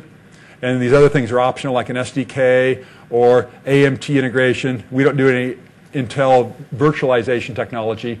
We're looking at expanding our support in the future with our Service Pack 2, but right now we just use the AMT integration. And what that allows you to do is these type of things on supported boxes. Now you have to have hardware that supports this. So it has to be AMT chipset 3.21 that's available to you. Then you have to have a Microsoft CA to go ahead and interface with the certificate that's in the AMT chipset. And then what that will do, allow for provisioning. You can have a zero-touch process where you go out there and discover your resources, and then you can do this exchange of certificates on demand, setting up, depends if it's inbound, on the right-hand side, in-band versus out-of-band. If it's in-band, you do a one-time password thing that gets sent down to the client when they announce it, and then it would set up a new password. They would communicate. We'd push down our AMT settings down to it, and then they would be fully provisioned boxes available to you. And once you've got them configured, you have this remote console, so you can do serial over LAN, you can do IDE reduction, BIOS password updates. So like if I think it was Gordon was asking about flashing to BIOS. It actually was to support this feature set. But if you had another BIOS you need to flash for something else, you could use that with the with this connection with the remote console to go ahead and flash the BIOS. So you can boot him up into DOS from this utility and then run this utility to flash the BIOS in DOS or whatever. Manual power control, so you can power on boxes, you can power off boxes. You can actually get remote control information for these boxes when they're turned off through this chipset. This chipset's still alive, so even though they're physically powered down, you can query them remotely and get some basic inventory information from these systems. And then you have the power control, which includes Wake on LAN type functionality, but it's a little more precise than our Wake on LAN solution because you're going directly to the chipset itself, the box, so you know exactly what its MAC address is for waking them up and so on, versus having to have things in router ARP caches or whatever else you need to have. We have a separate, what we call the out-of-band OOB console that you can launch off from our admin console. So you go to our admin console, and then you can right-click on a box and say, start out-of-band console. And you can do a right-click and do a discover on a collection or discover on a per-system basis. So vPro-enabled desktops with firmware version 3.2 and 3.0 and earlier via translator. So Intel has a translator that would translate 3.0 and earlier chipsets or firmware versions. Well, you control hibernation of Hibernation. I don't recall anything in there for hibernation. because it will get down some of the application problems when you actually shut down or restart or shut down open applications. You actually hibernation wake up. No, this guy, when you do this shutdown here, when you do this guy's shutdown on power control, when you do a shutdown, it is like pulling the plug. Yeah. So you got to make sure that right, you got to make sure you're ready to have that done. And then, again, you need the out-of-band service point as a site system role with us, with a Microsoft Enterprise CA for the PKI infrastructure for this integration, and then WSMAN version 1.1. And that was one of those hot fixes that our prerequisite checker pointed out for us in our install. There were two of them listed there. One was, it was listed as WinRM1B11. Client status reporting, this is taking the client status monitor, or client health monitoring tool from SMS 2003, integrating it. So you saw one of the reports it has, I think it was 6 or 7 different reports that you can integrate with this. And what that allows you to do is monitor your environment for clients that aren't reporting information in a specific period of time. So what you would do is once you've got the code installed, you would go ahead and go to the configuring utility. And this version uses the same database where the SMS 2003 version had a different database. But you would just go in here and configure the schedule of when you want to poll for policies, check to see how often clients are polling for policies or when they are, and then if you want to ping clients, you schedule that, and on the options tab you specify, okay, here's what I think is a healthy system. Anybody that's reporting within 7 days of those top 4 things, hardware inventory, software inventory, status messages, and heartbeat discovery, I consider healthy. But if they're not polling policy within a day, they have to be doing it within a day to be healthy.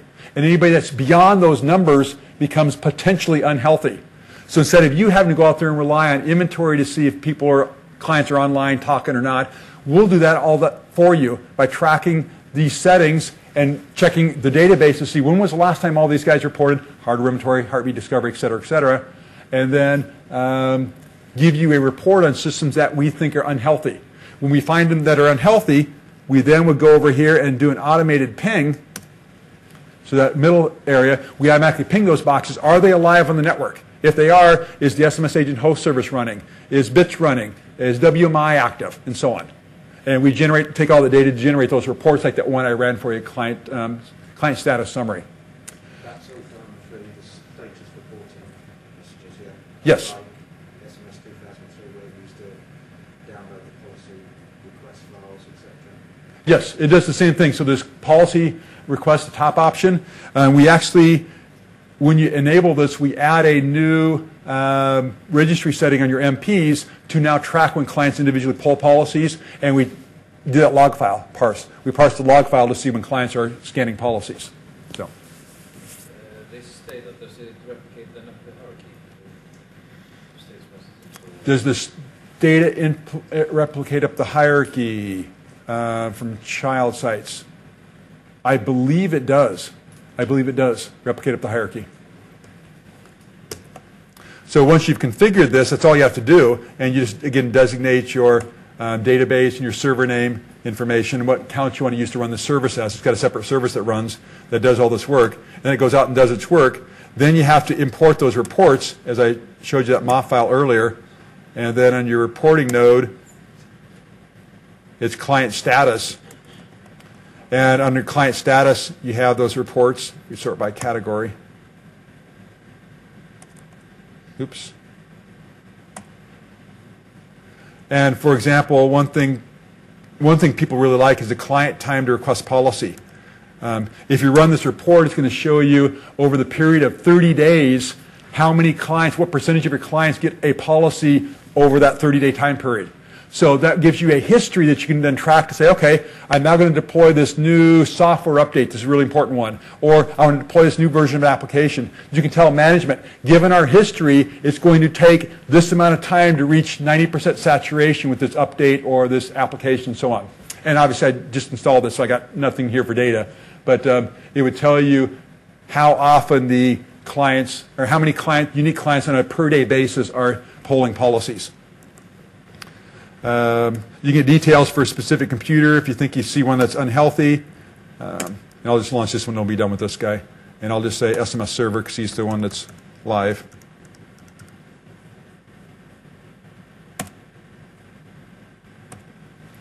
Then it tells me, now in this case, in Brian's image, he had 2 obsolete systems in there, so that's why I get 3 records instead of 1. But it tells us the last time he sent hardware inventory. That's interesting. Oh, that's a brand new record. This hasn't run since the last time it ran hardware inventory when I booted him up earlier today. Last time it ran the DDRs, software inventory, last status message, last time it requested policies, that's from the MP. And then if it had to ping, what was the ping status on it? And I haven't had this running with clients running to get any good data on it. But so very cool. It's just one way of helping you maintain your client health by giving you more information than you had before without you having to do a lot of manual stuff.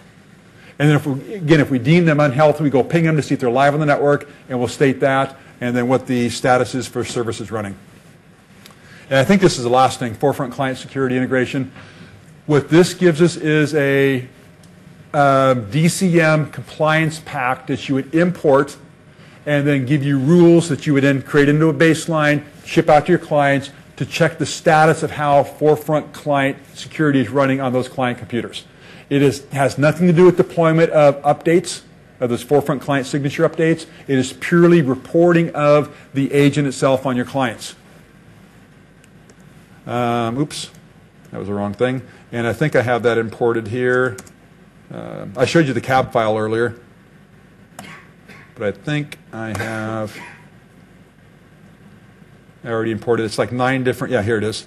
9 different configuration items that are available. You then take whatever configuration items you want, put them into a configuration baseline, and then assign that to your target clients. And then we'll come back and do the reporting on FCS, whether the agent's enabled, the signature's up to date, it's worked in the last 24 hours. Operations manager service is running. So you can get all that stuff for this agent. So it's just reporting compliance information. And I guess it wasn't the last thing. It looked like unknown computer support was. No, this is a longer deck than I thought. Hello. Lost my resume slideshow.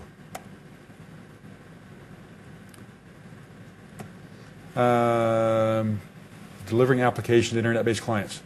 Okay. I don't know what we're doing here. Oh, this is just internet-based clients. Okay. So internet-based clients, we basically treat them like any other client. The things I mentioned before we don't get with internet-based clients is OSD.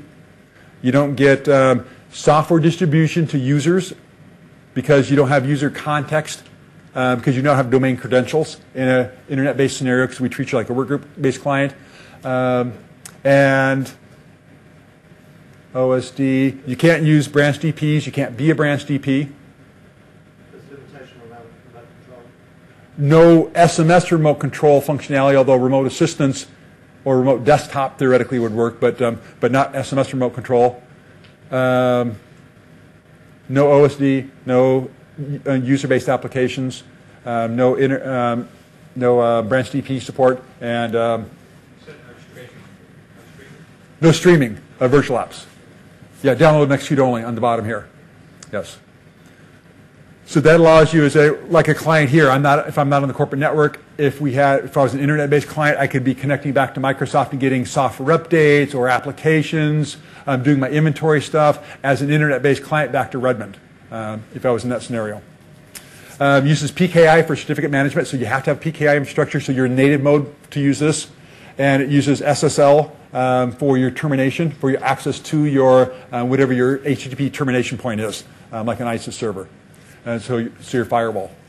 So pretty cool technology. Not a lot of people are using it yet because of the PKI requirements, and not a lot of people have the VPN or the PKI requirements in place yet.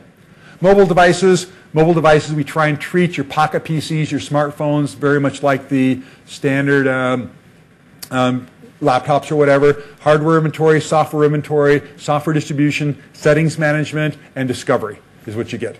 You don't get any other features of it. We have over-the-air support if you're in native mode, so you can manage your boxes over the air as opposed to like on GPRS or something like that, versus being on the LAN or ActiveSync or whatever. Have access to the fallback status point for, hey, I can't talk to anybody type scenario. We do support Windows CE as well, 4.3 and above, I believe it is. And you can deploy the client agent. It doesn't come in your systems unless you got a manufacturer that has it, but you can do, the way my lab does it, we do it through ActiveSync. So once you dock your box, your handheld into the docking station, it will go ahead and sync through ActiveSync and install the client agent that way. But you can also, that's the top one, SMS Advanced Client Desktop. Or you can do it through any other type of file share connection and so on.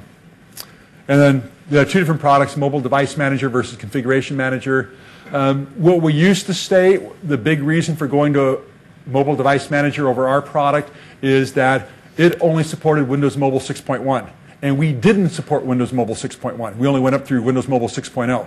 But we just announced support for Windows Mobile 6.1, so that kind of takes away that guy. So right now we're trying to rationalize these two different products and what we're going to do with them. Are we going to mold them into one product? Are we going to leave them as separate products? Are we going to get rid of one of the products, which we're obviously not going to get rid of Configuration Manager, but who knows, maybe we'll get rid of the mobile device feature in Configuration Manager. We don't know. We're still rationalizing that to figure out what we're going to do. But the Mobile Device Manager is very good for Exchange, configuration, and so on. SDK allows you to automate processes through the console. If you don't want to go through the console to do things, you can automate, write your own scripts and tools to work with that. Fully documented. It's been out for quite a while now. Works really well for those who know it and can program.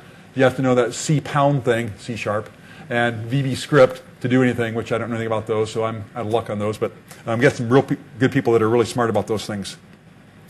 Toolkit.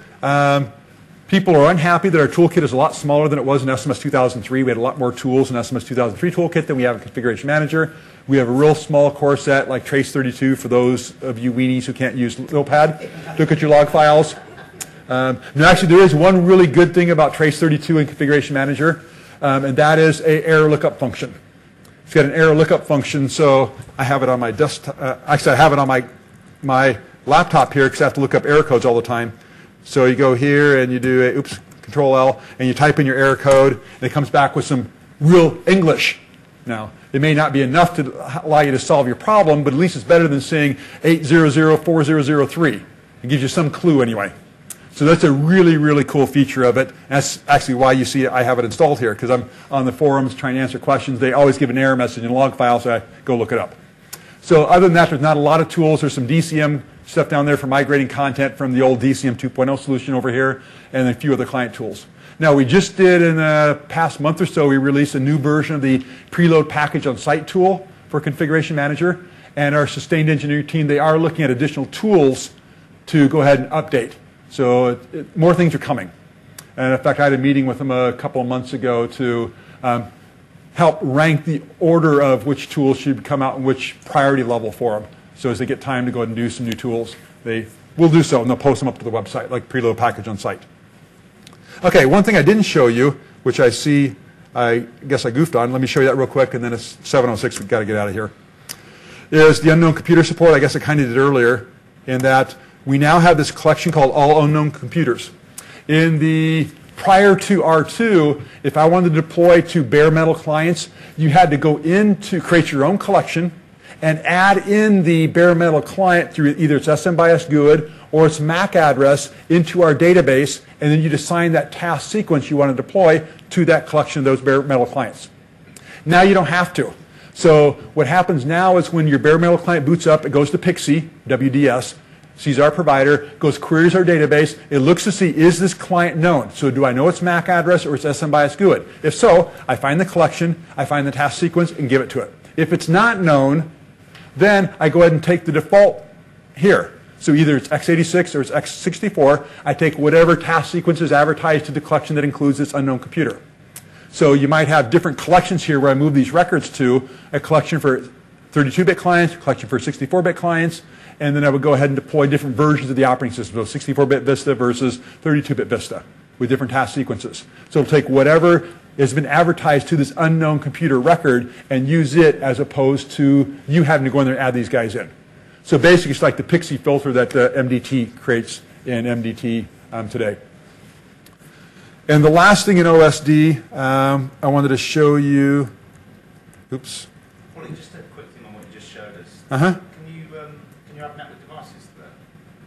Can you what? Can I add network devices to that? Can you add network devices? Network devices. Yeah, can I, obviously if I'm going to do a complete hardware inventory, I might want to include my network devices. Mm-hmm. Is there a method of me importing SNMP addresses? Or, no? No. We only track them by MAC address and SM BIOS GUID. Okay. So all we track them by. So if you were to go up there and do that on your own, you would go here, and you go to Computer Association, and turn off the actions pane for more real estate. But you do import computer information, and then you would do a one-off scenario, or you could do a CSV file if you had one from a manufacturer. And then you specify either the MAC address or the SM BIOS GUID is all we track them by. Yeah. Hmm? Oh. Yeah. Yeah. So the last thing I want to show you is on task sequences. So if I go and create a new task sequence, and I mentioned this, but I'll just show it to you real quick since it only takes a second, is I'll create a custom task sequence. Pretty intelligent name there called demo. And when we create one, we create it with nothing in it. It's an empty task sequence. Then when you edit that task sequence, here's where you go in there and create your own task sequences. I go in here and say, I want to go ahead and install some software. So I do an install software, and then I give it some other name, like install toolkit. Doesn't matter if I spell it correctly or not. And I browse to my package, and you see virtual packages. But so I want the new version of CCM, SCCM, or Trace32, so I can use that. So I can go ahead and I always do that. Hit OK, and I didn't mean to hit OK. But what I wanted to show you that's new, and you can have multiple of these install command or install software tasks that would go in that order, and then you can do the options here, and you put in your conditional variables that you need to for things. But the new thing that we added in R2 was run a command line, and then you specify what your command line is, and then down here, run this step under the following account. So you can specify your account credentials to run this one task sequence command, not the entire task sequence, but this one command. So it gives you that. Very common scenario is you have a task sequence that's going to install a server, and you install SQL Server on it. Well, SQL Server won't let you install if you're running under the context of local system. So this lets you specify a user account that then SQL Server can be installed under, even though you may specify to run under local system as far as the SQL Server account, but it won't install that way. So you can specify this, and you can build out your servers by using this type of functionality. Are they exportable once you've created them? Yeah. Yeah. Yep, absolutely. Absolutely. That's why we have this little export button over here. Action. Okay. One other question. What's the roadmap of cross-plat? Because I know kind of obviously CCM's the next thing we're going to be looking at for that. We are investigating what our cross-plat story is going to be. We know at some point in time we have to do it. We just don't know the timing yet. Okay. So we don't have a committed time frame on providing cross-platform support. So Unix, Linux, Mac type stuff, whatever. So we've not scoped that out yet, but we know we are going to do it. We just don't know what the timing is on it yet. So, other questions?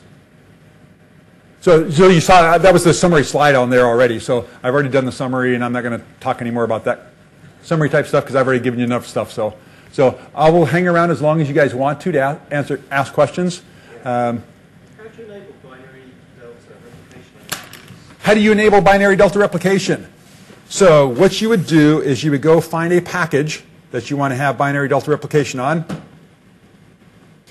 Go to your package properties. And then you go to the data source, and you select this one little checkbox. Now, we don't recommend it for packages that have a lot of small files in it, because it actually takes longer to calculate the signatures and hashes of all these individual files to do the deltas than it does just to replicate the entire new file. But it's really, really useful for like OSD WIM images, because those things are huge, 8 gigabytes in size maybe. So you want to go in there and add a new, modify the task sequence or add some file to it. Well, replicate that little bit that changed as opposed to the whole file. And that's available to standard distribution points as well as... Yes. Yes. It doesn't matter on the DP, so it's available to all distribution points. Yeah. The other thing here, persistent, right above that, persist content in client cache. The scenario there would be you're in SMS and you've deployed Office 2007. And it goes down to the SMS client cache.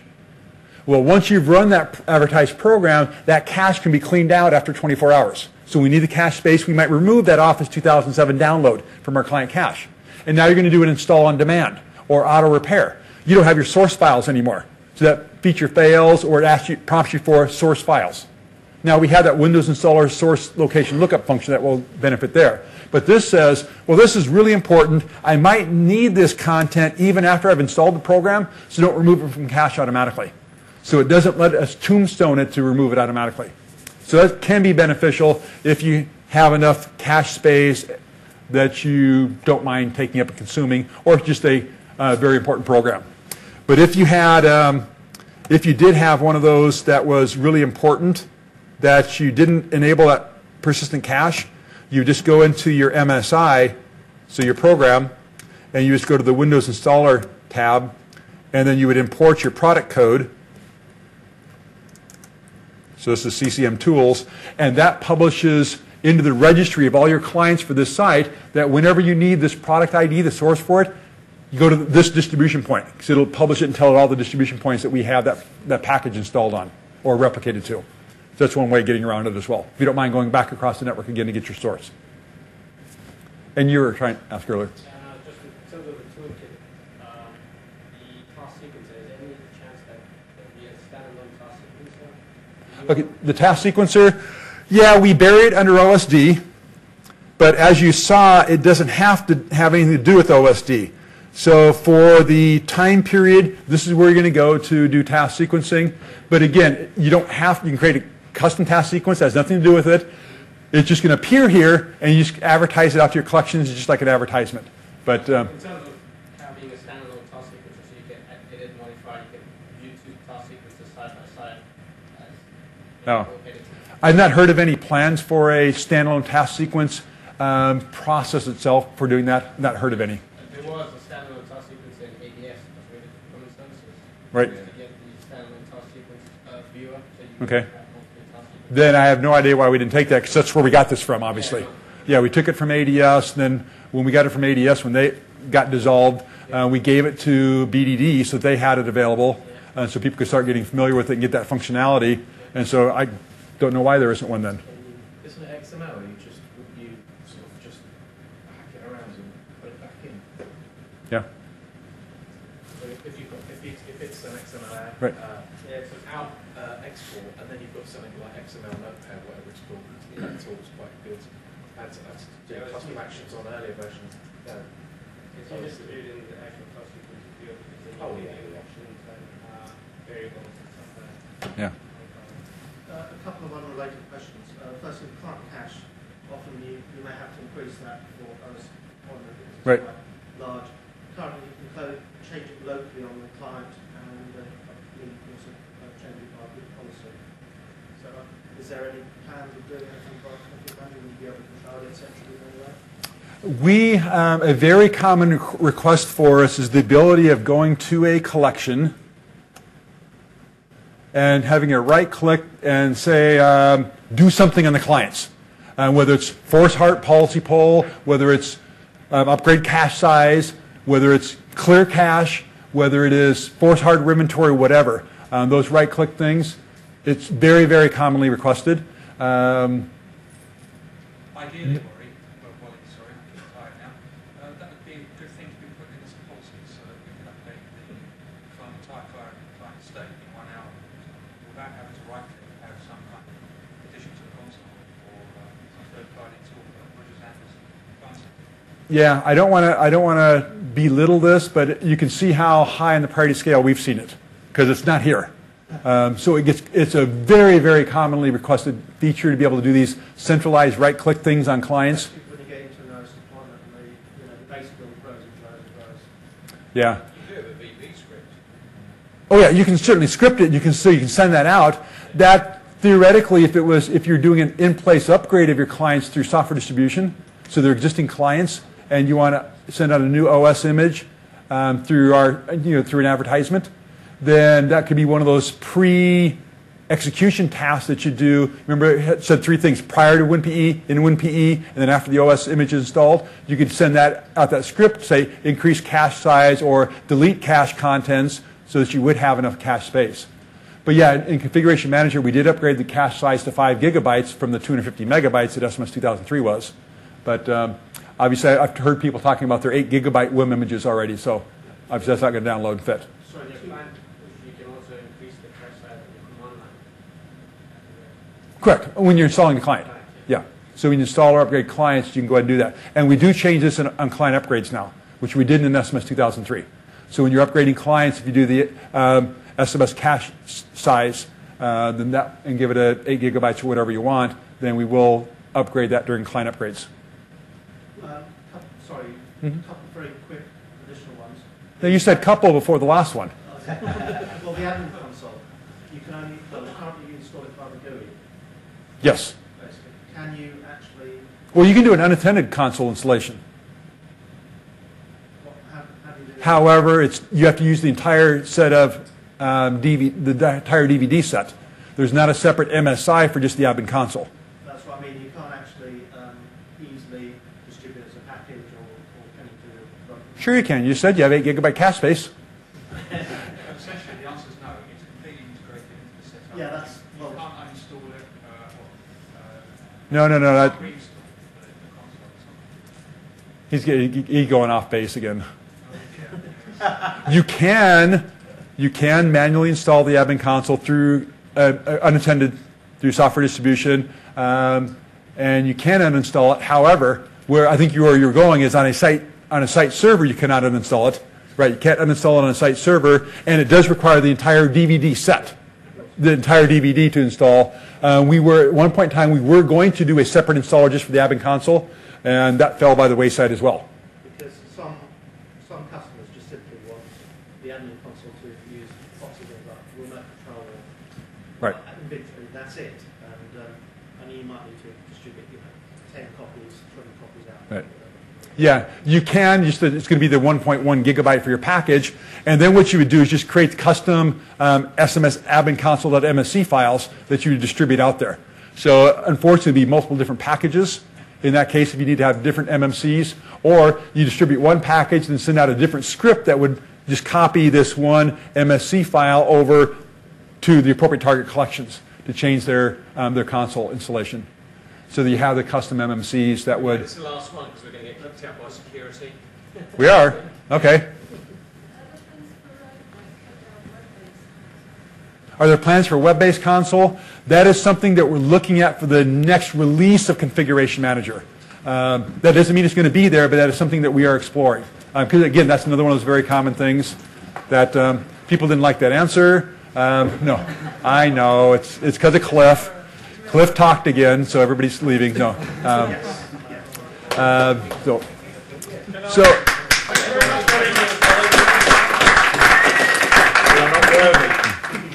No, you guys are more than welcome. Glad you could hang around as long as you did, and as long as I talked. I appreciate it. Great support up on the TechNet forums. If you need questions answered, that's a good place to go. Otherwise, utilize your Microsoft representatives. They theoretically, in spite of knowledge presented in this room earlier, no. We got some great people, and if they don't know the answer, like I don't know all the answers either. So you guys ask some questions I don't know the answers of. We have people that we can get answers from. So try and help you out as much as you can.